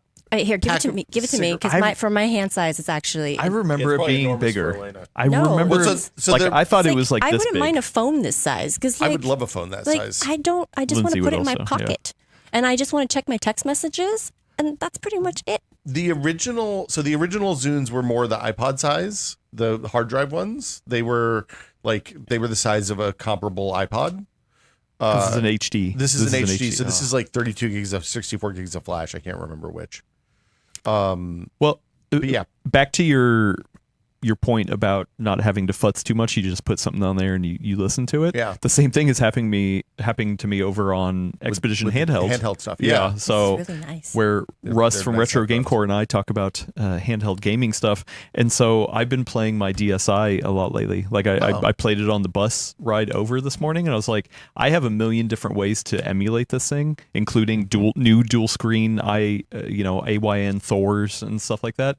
But man, something about just this is a single device that is just running my games, and Russ even takes it a step further than I do, and like he actually tries to only put games on there that he's actively playing, rather than just having a doom scroll of like, I've got every game under the sun that's ever been released on here, so I don't know what to play. I haven't gone that far yet, but it is nice to just have a device that this just plays my games. That's it. So it's funny. I set up the Mister again this week, which is like an off and on thing in my house, because a friend of the show, Steve Lynn, gave me a zapper that he had cleaned up for me a couple weeks ago, and the zapper is the NES light gun, because my daughter had expressed interest about light gun games, and I was like, really? oh, okay, yeah. Dude, Duck Hunt is so fun. Duck Hunt owns. Duck Hunt. I'm gonna go ahead and tell you, 2026 Duck Hunt still owns. It's really, really good. At first, she was like, I don't know if I want to shoot the ducks. I was like, no, trust me, you want to shoot the ducks.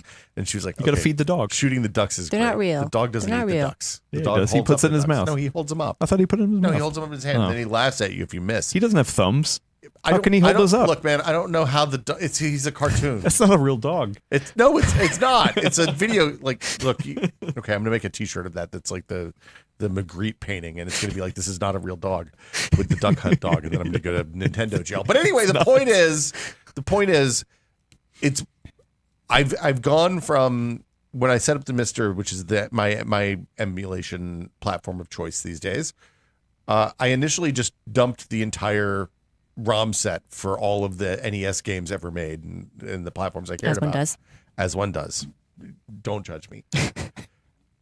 It's a horrible mistake because it's like I don't need 200 like questionable mahjong games in my life. Look, I love mahjong as much as the next person. I used to play the Windows 95 one. I don't need 200. I need the one good one. You know what though? I have some very fond memories of having my cousins return from Hong Kong with like Game Boy cartridges. Well, that's a whole different thing. Full of just random little knockoff games. Yeah.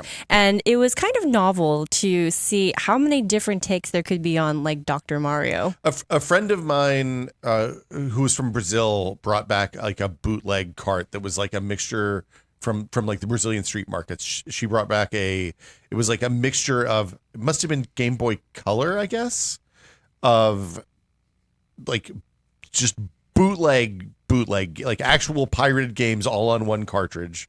And then there was also a whole giant bunch of homebrew games on there that were just buck wild. It was like sprite swaps for existing games. It was like, hey, you want Mother 3 for the Game Boy Color? Yeah, we probably can do that. And it's going to be not right, but it'll, it kind of works for most of it. And like, I salute that kind of, that is really good ingenuity where I sit. But having the whole brunt of, like, I guess on the PC Engine, it doesn't matter because there's only like 30 games for that thing. But when you're looking at like the NES or the SNES or the PlayStation or something like that, there's a lot of junk. It's just so many games, especially the handheld stuff, like Game Boy Advance. Game Boy Advance got a lot of movie tie-ins and things like that too. Look, I really don't think the point of having all that is to be able to play all of them. It's to say that you have them, sir. But so. Shout out I to reject the data hoarder subreddit. I reject the data hoarder thing, right? Like, look, this is going to blow your mind. I went through and deleted 5 terabytes of crap from my Plex server this weekend. Really? For audio listeners, the smile just dropped off my face immediately. Yeah, no, I'm sorry. Well, because I looked at it, I was like, oh. Like, what would you delete? Come on, tell us. What kind of movies? It was stuff that I downloaded. Whoa. I'm on a no bummers these days. And it was stuff that I'd ripped from my discs that I was like, oh, I'm realistically never going to watch Leaving Las Vegas again because that movie is the most depressing thing on earth, right? You're like, oh, this is going to end up well. Everything, look, he's found there's a nice relationship. Is everything getting better for him? Nope. It's just all bad all the way down. So yeah, no bummers. No bummers. All right. There's one Academy Award for that. Like there's a lot of Nick Cage went away. A lot of the fun, campy Nick Cage stayed, but the serious, sad Nick Cage, nope.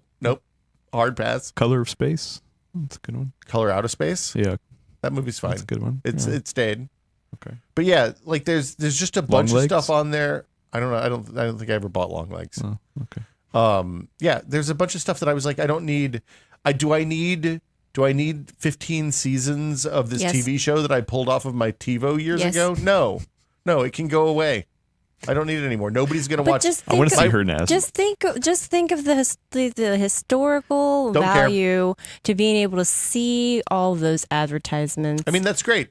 Jason Scott can save those and put them in the Internet Archive. I would happily send the files over before I delete them, but also it's fine. Nobody cares about early 2000s, the ads that were on Friday Night Lights when I pulled it off the TiVo. You know what, though? I will say that when I was a kid, my teacher was like doing renovations in his house, and it was like a Victorian. Mm-hmm. And so one of the things they used to do was they would take newspaper and put it in the walls for insulation. So what he did was he pulled a bunch of the pages out so that we could see. And it was so kind of cool to see advertisements from that era, like what things cost, like what people were like. 5 cents for a candy bar. Like, what were the advertisements for? You know, what was McDonald's basically 3-course meal cost 10 cents back in the day. Not even that. This was burger, fry, and a Coke. I think this was, so it's a Victorian, but these newspapers were, I think, from like the 20s or 30s. So it was a little more modern. And it was really kind of interesting to see like the fashion ads and the prices for everything. And so I do think there's some really interesting historical value to those things. Yeah. Like I had a bunch of like comedy specials that I like bought when people were doing Kickstarters for their comedy specials, and I was like, I watch these each once. I'm good. I don't need like the Louis C.K. special for a multitude of reasons from whatever year that was. And it was like, that's jettisoned, fired into the sun. Yeah. I like Terabytes. It is weird. I'm starting to realize like the young kids are getting into older hardware. Like every time I go to a flea market, the young kids are gathered around the old camera table and being like, oh, well, look at this old early digital camera. And I'm like, yeah, that thing sucks. So, well, whatever. But like back in the day, it was cool. The Back in my day. I was talking to a friend last night who has his kid's a senior in high school, and his youngest kid's a senior in high school. And he was like, oh, the kids are so tuned in to like not wanting to be on their friends' Instagram reels and stuff like that the coolest thing you can do is be completely offline, disconnected, just go full Kaczynski, and maybe What a reference. maybe not. Yeah, full, it's a maybe not boomer. Full. Also, it's a Kaczynski. boomer reference. It's a so many ways. But the point is, they like the kids that were bringing old point and shoots to take their photos at the prom, so that it wasn't like immediately going on somebody's mom's Instagram reel or some nonsense. Like they were just posting the pictures not at all and sending them to each other in emails, or I don't know how they share them. But the point is, the kids want to be offline because the internet has broken us all. I don't blame them. That's why I have a Zune. Well, I don't blame them. except for I guess I can be trendy now and like actually finish my iPod Mini upgrades. There you go. Rockbox. Don't know if I can even find compact flashcards anymore though. No, actually, I have some. Yeah. If you need it. Oh, thanks. Yeah. You can get adapters for compact flash to SD or SSD compact flash cards too. Yeah, I was looking at PSPs, like the original launch PSP, and you can get the stupid the proprietary Sony memory stick duo or whatever. Like now you can just get an adapter that's a SD card. Oh, interesting. That puts in it. It actually. What I'm curious nice. is that I know there's like hobbyists like who are very into this kind of thing. Have we gotten to a point yet where people are actually making converters? Like for your Zune, like you can actually have like a little converter so that you could use USB charging. There's a we'd whole love to hear it. There's a whole ecosystem. I just had to wait long enough, and everyone would do things for me. I love this. So there's 3D printed backs that you can put, like, I think the default battery for this was 700 milliamp hours. And you can put like you can 3D print a back, which So that is gets rid of the basically metal like- to do like 1500 milliamp hours in You it. just get like a just fatty battery on there. People have done things where they've hacked in a Bluetooth audio. There's a Qi charger mod. There's definitely a USB-C, I think, like a Adapter. replace the board that has the 40 pin with You can just another board that just wholesale. has a Wow. USB-C mod. I mean, and the same thing for DSi. There's people who are doing USB-C mods for that. But it requires the soldering skills that I do not have, so I'm not going to do it. Interesting. But yeah, There's a bunch of the iPod modding community is much higher. This was kind of the Zune. The nice thing about the Zune is it's all screws, so you can take it apart really easily. The iPod is kind of notoriously difficult to get Glued into and because you stuff. gotta. I don't think it's glued. I think it's just clipped, but you have to crack it open in a way that's a little hard. But like there's a whole open firmware for iPods called Rockbox that you can put on that just makes it show up as like a USB storage device. You drag your music folder over onto it. People are replacing the spinning metal with SSDs. They're putting bigger batteries in. Yeah, all I sorts did of stuff. one, and then I bought two more because that's the person I am. Yeah. I haven't converted those, and it's been like 10 years. what in it? I'm not using the 12. laptop right now for other reasons I'll get into, but like this kind of reminds me. I've been using that Lenovo that I put Linux on, and like that's a 2012 2013 era laptop, and like after a couple upgrades I did to it, which actually people do have USB-C mods for that one online. Yeah, ThinkPads are also have Yeah. a community behind them. And I was just like, it has actually been fun to use that old laptop. Like, yes, it's not as snappy as this new stuff, but it has been kind of fun to tap into that. Oh wow, this thing is still usable. Well, it's that's still good. Well, that's the thing. That's why I'm so sad about Chrome OS, because that its support window is actually pretty small for certain models. I have Chrome OS Flex on a 2013 era ThinkPad. It runs so smooth. Because Chrome OS really doesn't need much at all. So let's just say my disappointment was Yeah, it's like 16 gigs of memory for high. the tabs and then like a 2-core CPU and you're good to go. I was so sad when the news broke about Google Books and the direction that aluminum is going. Now they've got a new Google book. Yeah. Oops, Anyway. all AI. Yeah. Also, last thing, people who are selling modded Zune HDs, or not modded, but new battery replacements Ooh, man. on eBay, $160, $200. What's a no battery replacement one? Because it took me about 10 minutes. Wait, to what's do. this $50 one that you just? 50? Where's 50? I think it was the top of the screen. So Oh, this is the old That's Zune. the old This is one. the first gen. Nobody So- wants that. no, people do. People No, like that the one ones because sucks. you put an SSD in it. This one probably doesn't have the battery mod. $60, 80. It's only a 16 gig one too. I don't know. Generally speaking, the thing I'll say about the Zune is that the software. So there's an open source software called Zune XUNE instead of ZUNE that basically is Windows, Linux, Mac, and you can connect it. I was able to. It was nice because I was able to keep my old playlists and stuff on there and like Oh, travel back in time to like 2010 and see what I was listening to then. Turns out good stuff. Uh, because it's probably the same 5 songs. no. Well, so part of the thing I lost was that was like peak mashup culture time, and there was a ton of stuff that wasn't really available. It still isn't. Like you can't listen to Girl Talk on Apple Music or Spotify. It's just not there for a whole multitude of, Well, it's new of stuff. You can copyright listen to news. new The new stuff, stuff you yeah. can, but not the stuff I can't listen to mouth sounds on Apple Music, right? The Neil Cicerog album. Have you never heard mouth sounds? It's just the 2 words together. Just Oh, like- you're in for a real treat. We're gonna Yeah, listen to that sure. after the At lunch. episode. But yeah, it's Chumbawamba? No, we're not talking about Chumbawamba we here. got it. Who's not, though? I don't have Chumbawamba on Good. there. I do Good. have. Do you not like Chumbawamba? No. You don't want Tub to get knocked thumping? down and get Oh, up again? man. When you get down, I get up Pissing again. the night away. Yeah, no, I get No. it. I've heard that so many times in my life. Can we have I'm- Jamiroquai? What You are know you what, a Delhi? though? I I like actually Jamiroquai. think that would be far Jamiroquai's more okay. preferable than hearing the Franz Ferdinand song. Oh, yeah. I have mean, this- Franz Ferdinand's definitely on this Zoom. all right. No more Zune talk. That's Okay. it. You're cut off. You've all the Wow, Zoom. we actually spent a I long just time want on it. Yeah. this. It's like our unofficial fourth topic. I know, right? Yeah, it's the Zune HD. Yeah, welcome we to should the have. Zoomcast. This is a middle age podcast. We are just reminiscing. Yeah. Here's the thing. Like, I do think there is space. There should be space for us to go back and talk about using old hardware, like on this show. Like I realized I'd been using that ThinkPad I talked about on Dubu Diaries, but I never really talked about it here. I mean, here's so. the thing. I think that is still a subset of the enthusiast mind, where you just kind of geek out in general and trying to see how much you can max something, right? So going back to old hardware is a specific kind of going back to see what you can max out of it. Yeah. It was not Gordon's style of maxing, Yeah. but it is a form of it. Yeah. Yeah, but like Gordon also used an 8-year-old laptop, right? like And his desktop was very old. Yeah. It's like, Like- but it's a Xeon. yeah. I don't know. It's It was cutting edge at the time. Yeah, cutting edge at the time. All right. It feels like last thing on the Zune. It feels like a different evolutionary path that got snipped, right? Like Like- HD, DVD.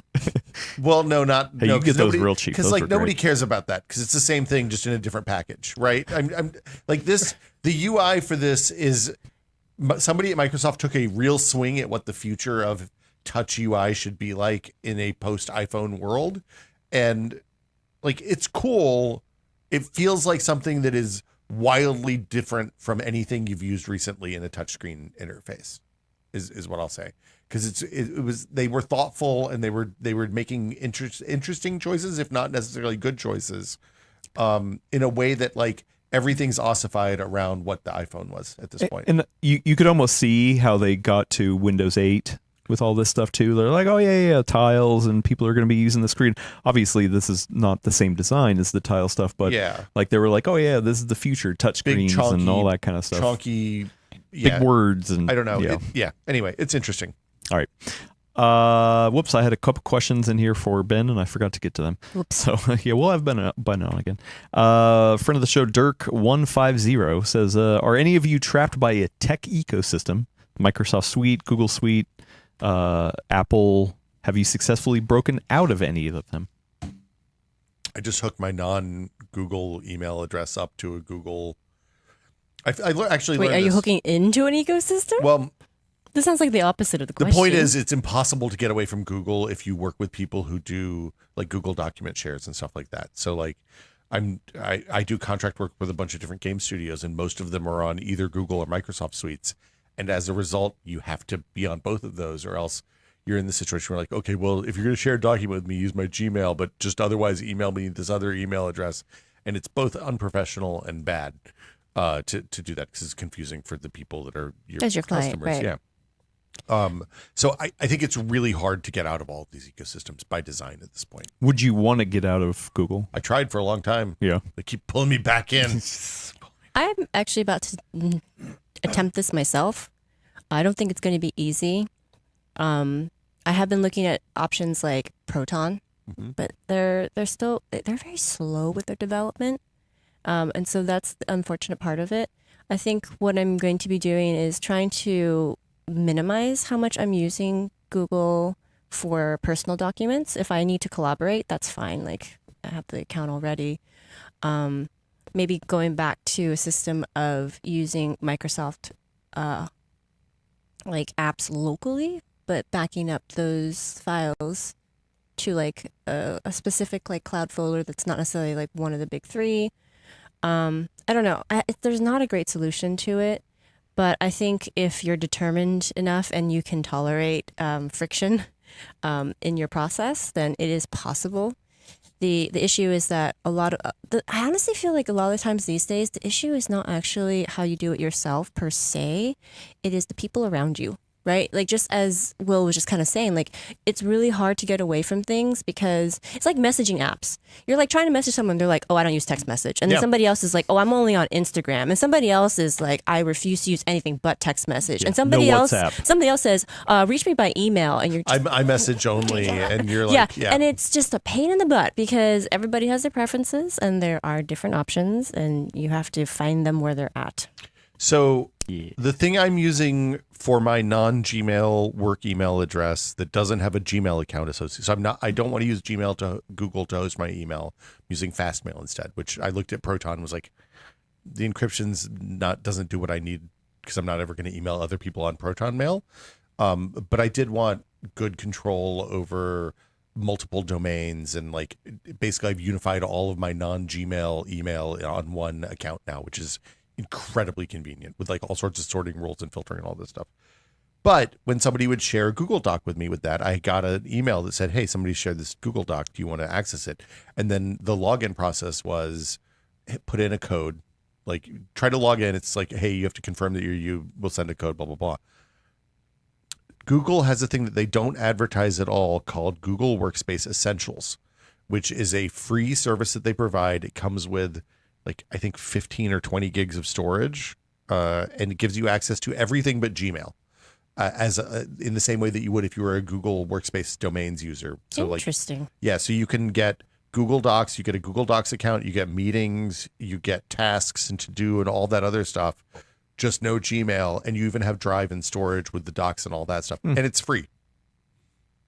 If you want more storage, you have to pay for that, obviously, but like, as long as you're under that 15 or 20 gigs, then it's like no cost, gets you in the ecosystem in a way that you can work in there. And as far as I can tell, Microsoft doesn't have an equivalent for Live and Office stuff. It may be that you just get that when you pay for Office. I mean, honestly, anyway. There's a reason why people are using Google, though, for that kind of collab, because it is still such a nasty experience, in my opinion, trying to do like cloud collaboration for Microsoft Office documents. Well, if you work with a bunch of studios that are based in Seattle, it turns out they love Microsoft up there, and you end up with spending a lot more time in Word than you're used to, probably. Yeah. Anyway. Jeremy's asking, how was it? Have you used it? The Microsoft thing or the Google Workspace Google Essentials? Workspace. It works exactly like Google does, just without a Gmail client attached to it, and it has mostly solved the problem that I had. There's still like the big issue I have now is that there's no easy way to do calendar free busy info in a way that shares my Fastmail calendar with Google free busy information, so that when other Google users look at my free busy time, it doesn't show right for them. So that's but like that's a relatively minor problem. Whereas hey, I had to like somebody shared 200 documents with me in a folder, and the only way I could get to it was signing in individually 200 times with this code email thing. That was a bad experience. I wouldn't recommend that. Yeah. So yeah. I wish I could get away from Adobe. Like I feel jealous. You a lot of, can. I know I can. Yeah, but it's harder once again when you're in a group, right? Like That's the truth. like when our company uses Adobe and we have people on the video team that use Adobe and all this stuff, is like, okay, well, we have it. It's there. I know DaVinci.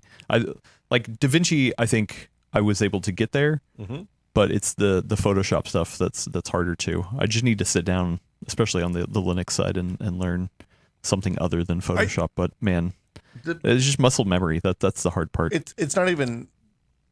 That's why you get them started young. Using I've used GIMP, I've used some of the other tools that are available on Linux, and they're not, if you're a heavy duty Photoshop user, they are not comparable. And I don't even think I'm that heavy of a Photoshop user, so like I probably could be fine. But yeah, Adobe, like it feels real bad to continue to be on Adobe. But I mean, work is paying for it. I'm not personally paying for it. So Have you tried PhotoP yet?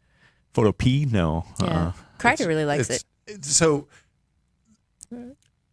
the amount of inertia on Photoshop, I get this with game developers all the time, because everybody's like, hey, I'm stuck on Photoshop. And then you're like, oh no, nobody's really stuck on Photoshop. And then you look at like the actual files that they're using. Like if you're a texture artist for a game, you probably have some Photoshop, some PSDs with like 350, 400 elements in them in terms of different layers. And like that, those are just not, you can't do those workflows in another tool, unfortunately. Yeah, and I don't even have anything that complicated. So I mean, and if Mike likes this, like Mike knows Photoshop really well, so it's actually I should check this out. He's been pretty much getting along with it pretty well, so you might want to give it a shot. Well, I need to make sure it has support for Linux, because that's the other big, It's a big part. It's web-based. Oh, it's all web-based? Yeah, it's all web-based. So that's one of the nice things about it. You can use this on a Dang. Chromebook. Okay, that is pretty nice.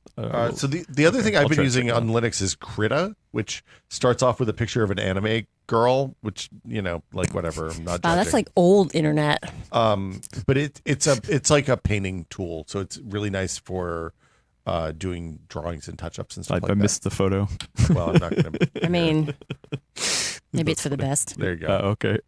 It changes every time they have a new release. Okay, great. Just like Adobe changing their Yeah. start. Yeah, it's always generic, something generic. Yeah. Well, is there any examples of ways that you were able to break out? I mean, I'm not using Windows anymore. Right? Yeah. Yeah. My OneDrive account hasn't been touched in weeks. Oh, maybe man, months. bummer. Yeah, I know. Yeah, is there something you've successfully broken out of that you're like, oh man, it took a lot, but I did it? Well, I'm currently attempting to do that with Fitbit. Oh, really? It's not Well, going so you're, well. you're trying to retain all of your information? Oh man, this is a whole other story. I'm actually writing this up for the site because it's just been such a process that I'm like, someone needs to know my pain. I'm going to have 5 people click on that and at least understand. Yeah. But the whole migration happened today, where that you no longer could use a separate Fitbit account. You have to merge it with the Google account, which is, for me, a step too far, because I don't want my health information, even that basic stuff, merged with everything else that Google has. So trying to export that data has been an adventure. I didn't realize it. So trying to get away from that and seeing, maybe I'll take it to Garmin, maybe I'll take it to... honestly, I've been seriously considering making a wholesale switch to a different ecosystem, which is not the same as breaking free from all the closed ecosystems. But at this point, again, it's because I have to collaborate with others, and it's very difficult to live completely, so to speak, off the grid digitally. Okay. It's doable. And if you're only working by yourself, it's totally fine. But again, it's that collaboration aspect. It's a pain in the butt. And even small things like creates friction, right? Because you're at a doctor's office or you're somewhere and they're like, what's your email address? If you say something, they already know things like at Gmail, at Hotmail, at Outlook.com, whatever. But when you're like such and such and such at fastmail.com, at whatever Proton uses, at like whatever Tuta uses, right? And then they're like, wait, how do you spell that? What is that? And then you have problems sometimes where they misspell it and you don't get email. It's just it's like my personal waifu overdrive is my personal domain, and people always ask how to spell that. It's like, I just could see it in your face. You were just holding that. You were just waiting to waifu lord at waifuoverdrive.com. I think you don't use that? I think it's very funny that you're talking about all of this right now. Okay, we need to wrap it up. We're going to stop here. We only had 2 questions today, though. We didn't even get I know. Do at least one more. Okay. Do at least one more. I mean, we've got episode 400 Dance where we're monkey. gonna talk about everything. All right, so there's nothing but He's all saving the questions. Yeah. Oops, I mean, all we've- Q&A. and we've got some good ones. In wild Q&A. here. Yeah. What if we have the biggest news drop of the year next week and lead up to Computex? And you're I mean, honestly, too bad, episode 400. I mean, we could talk about it. honestly, Suck it, episode nerds. 400, honestly, our milestone ones tend to go long. Yeah. Yeah. Last time Yeah. there was cake. I wasn't even invited for that one. Yeah. Well, Bring Adam your, was like, bring your stay home. diapers. Yeah. We'll call you in. We'll Yeah. remote you in. I know. you're gonna have to come up with something as good as Gordon reenacting the nanometer. We're not. No, we can't do that again. No, we're not. I didn't say the same Yota- thing. I said as good. Yoto. I have As- some ideas. No. Come on. Yoto 1138. Kerosene you use to light fires, right? Not Yeah. gasoline, because gasoline explodes. Yes, correct. Yeah. Heating oil also good. I'm interested in 3D printing. Not Oh. sure if this has been done, asked before, but can Full Nerd or Dubu Diaries do a walkthrough video of creating a design and sending to print using Orca Slicer and Bamboo Studio? I have a MacBook and another machine with Linux Mint. Yada yada yada. Has this been done before? Can you share a link? First off, Norm Chan over at Tested, has he done any tutorials like that? I don't. There's a ton of YouTube tutorials for how to do 3D printing stuff. The TLDR on 3D printing these days is that if you are there's big giant repositories full of stuff that people have made that's useful and cool. If you want to print that, it's usually as easy as downloading an STL and then just importing it into your slicer using the file import option. And assuming you haven't screwed up the units in some important way, usually just works. If you want to learn how to make stuff yourself, it's a little more complicated. This is a walkthrough video of creating a design and sending to print.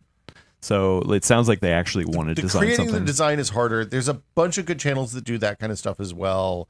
I want to say like Unnecessary Inventions isn't exactly that because I don't think he shows the work all that often. But like the thing you want to do is learn how to use Tinkercad. That's a good place to start. Tinkercad is I think Autodesk bought them a few years ago, and it's basically CAD for kids. They have some limits on like the number of faces you can have on 3D models and stuff like that are like in the hundreds of thousands, to be clear, not like 50. But you can build gears and mechanisms and all that kind of stuff to do like for example, when I wanted to make some hangers for a foam core poster that I have, I just measured the thickness of the foam core poster and then carved out a triangular cut in a little frame thing that was the right size for that, and that worked really well. Do you know that software at all? Yeah, it's pretty like if you have basic. So there's two ways to go about this. One is that you start out with 2D objects and then kind of extrude them up. So like if you want to make like something that doesn't have holes or doesn't have cuts in it or something like that, you can do that with SketchUp was always the classic example of that, but Tinkercad does well with that as well. The other way is to just get all the way into it and learn how to use one of the OpenCAD. Like OpenCAD is a good piece of software. Blender, if you want to do stuff that's more less hard surface and more kind of organic, is good.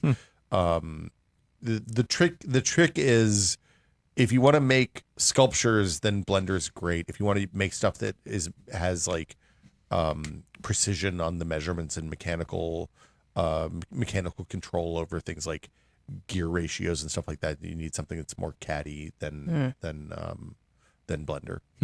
But yeah. Okay. I don't have a good recommendation for that. I picked Tinkercad. There's a ton of good tutorials about how to use Tinkercad, and it's a really good onboard for the basic stuff like how to move the camera and how to make shapes and how to carve shapes out of other shapes. It's non-destructive, so if you like carve a hole in something, you're like, oh crap, I should have moved that hole up 3 millimeters. You can undo that carve and then move the thing up without having to go through your entire chain of events that's nice. up to that point, which is really, really nice when you're learning.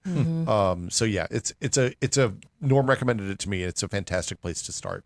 And then once you start to find the limitations of Tinkercad, you can move on to OpenCAD or one of the other more fully featured programs. I also just want to echo the chat real quick. So this is not related to the design part, but if you're not ready to invest in the actual machine, look into your local library because some of them do have 3D printers available for the public's use. The I find that like the libraries around here are really good on stuff like sewing machines and laser cutters and like vinyl cutters like Cricuts and stuff like that. Weirdly they don't have 3D printers all that often because of the time of the printing. Bruno does. San Bruno does. South City has a couple. Yeah. I don't know about the San Francisco libraries. I think it's very limited use. Yeah. It's often in my experience, like the South City limitations were such that like the things that I wanted to print that were going to take 10 hours to print, they wouldn't let you do because it takes too long. Mm-hmm. So it's much more, hey, you need a little widget or you need 50 of a little widget than, hey, you need, like you want to print a helmet or something, which takes a long time, obviously. Yep. Yeah. How much do you charge for me to have you print something? Well, let's talk about it. Yeah. Okay. Yeah. Can you make me that Costco hot dog tray? I don't know what you're talking Costco about. hot I'll dog show it to you. Yeah, It's okay. freaking great. That sounds interesting. Anyway, yeah. Let's wrap it up there. Check back next week for episode 400. Yay. It's a major milestone, and we will have we have some Costco? major news. Ooh, Hot dogs? should we get Chicken Costco hot bakes? dogs? Yeah. Pizza? I can't eat a chicken. Like it gets all of the beard. It's a No, you nightmare. can. It's episode 400. You can do whatever. No rules. Oh, yeah. That's Right. the No- that's no the title. pants. Yeah, of episode 400. No rules. Everyone just coming in kilts. No rules. Yeah. We got some big news, so definitely You're gonna tune bang in. the table more. You're the one banging the table all the time. I'm I not barely banging bang the the table. Yeah. Maron. Anyway, tune in live here at 10:30 a.m. Pacific. We should be there on time. We've been on time the past 3 episodes or even before That's on time. Who Copy. are we? Yeah. Who are we? We're the Full Nerd. Episode 400. Almost. Anyway, check that out. The video version of this podcast is not only on YouTube, it is now on Spotify. And I don't know if I brought it up here, but I got an email from Megaphone, which is our podcast hosting provider, that they are going to support the video version over Apple Podcasts as well. Oh, that means we're going to get goodness. Deezer video too.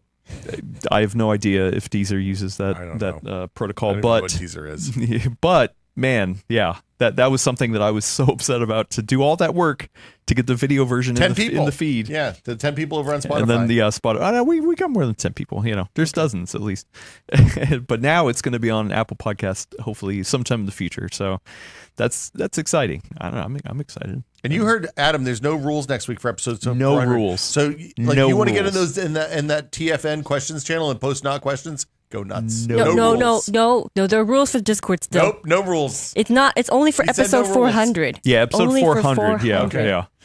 You can questions. No. No, That question channel is don't- only okay. for questions. So there are some rules for episode There are 400. some rules still. Some rules still stand. Okay. You go over to the thank you. You go over to the link in the description to go over to the Full Nerd Discord. There's a channel called Full Nerd Questions. Yep. Only questions Rules in there. zone. That is the Actually, rules zone. I wonder if we should make a thread for this one just so it's easier to find Somebody the ha- episode somebody 400 has ones. made. I it's thought never easy to find threads in Discord. That is a defining No, characteristic it's of actually Discord. not bad. or Ours maybe was this okay. was the favorite Gordon moments, or what was it? Yeah. And like the animated clips. GIFs. 4,000. It's GIF. GIF is correct. GIF. Graph. GIF. Graph. GIF. I trigger so many people Graphics. to use very like Graphics. Enjoy your gin. relaxed internet slang here. Graph. But I definitely rile up some people because one of my accounts is a spelled GIF, not like with a J, no. GIF, not GIF. And so many people are like, you know that I'm going to murder you for that. I'm like, that's cool. I stand by my convictions. Anyway, the audio version should be on everything. Somebody pinged me that Expedition Handheld is not on Podtail. I've never heard of I don't know what Podtail, so Podtail is. gotta submit it over there for the dozens of you, or at least one. But yeah, if there's somewhere that you're not seeing us, then let us know. We will try to submit it. But we've got other shows. Dual Diaries. Yeah. Where we're learning Linux desktop daily. Or weekly. We're experts. We're doing it daily, but We're the talking show about is it weekly. Yeah. And then What is it? Wow. We've been podcasting way too compatible much. over here, Yeah. it turns out. Wow. How long have you two been podcasting together? Too long. I don't like talking about that. Expedition Handheld, where Russ from Retro Gamecore and I sit around talking about handhelds, both old and new. Yeah. Lots of adventures over there. And what else? Email. You know what? You can email thefullnerd@PCWorld.com, even if it's not a question for episode 400. Wow. You know what? Just flood that email. Actually, more of a comment. Do Just we even comments. get email there anymore? I Yeah. don't think we do. No, Adam does. we've it's mostly been some dual boot diary stuff. Oh, okay. But yeah, I should check it before that. Anything else I should say? Oh yeah. I have a newsletter. Yeah. Yeah. No, I it's do not have a- just you. Ben also has a newsletter. we have multiple Yeah. newsletters. So you go to PCWorld.com/newsletters/sign up, and you can sign up for the Full Nerd newsletter written by one Elena Yee. That's me. We've got, what was his called? What was Ben's? Prompt mode. Prompt Master? Prompt mode. Prompt mode? I believe so. Was that what it was? Yes. No. Yeah, I thought it was something else. It was Anyway, prompt something. prompt Mode. something. No, they all go by Yeah. mode. Mode. Oh, okay. Anyway. That's our little thing right now. Oh, prompt mode. Yeah. Really? The full That's a nerd thing? mode. Try this mode. Power tips mode. PC World deals mode. And top stories at PC World. I didn't know These this are was all a the mode thing. newsletters. Okay, that's funny. For now, there could be more. But yeah, highly recommend Ben's newsletter. Also, I'll plug mine. But my coworker Sam does the try this one, and he just sends like really quick little interesting things during the week to try. Mhm. Highly recommend. Nice. Love it. So yeah, let's get some energy rested up for episode 400. There's going to be It's gonna be a lots of marathon. shenanigans. Yeah, there's going to be maybe even some call-in guests, some new Whoa. people showing up to introduce themselves, all that fun stuff next week. So until then, Next Tuesday. Yeah, next Tuesday. Thank you, 10:30. Elena. You'll be Thank here, you. right? For next week. That's the Okay, plan. that's good. I'll be here.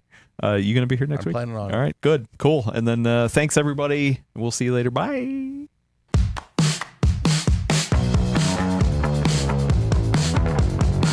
Mics are still hot. Lunchtime. Okay. What are we having for lunch?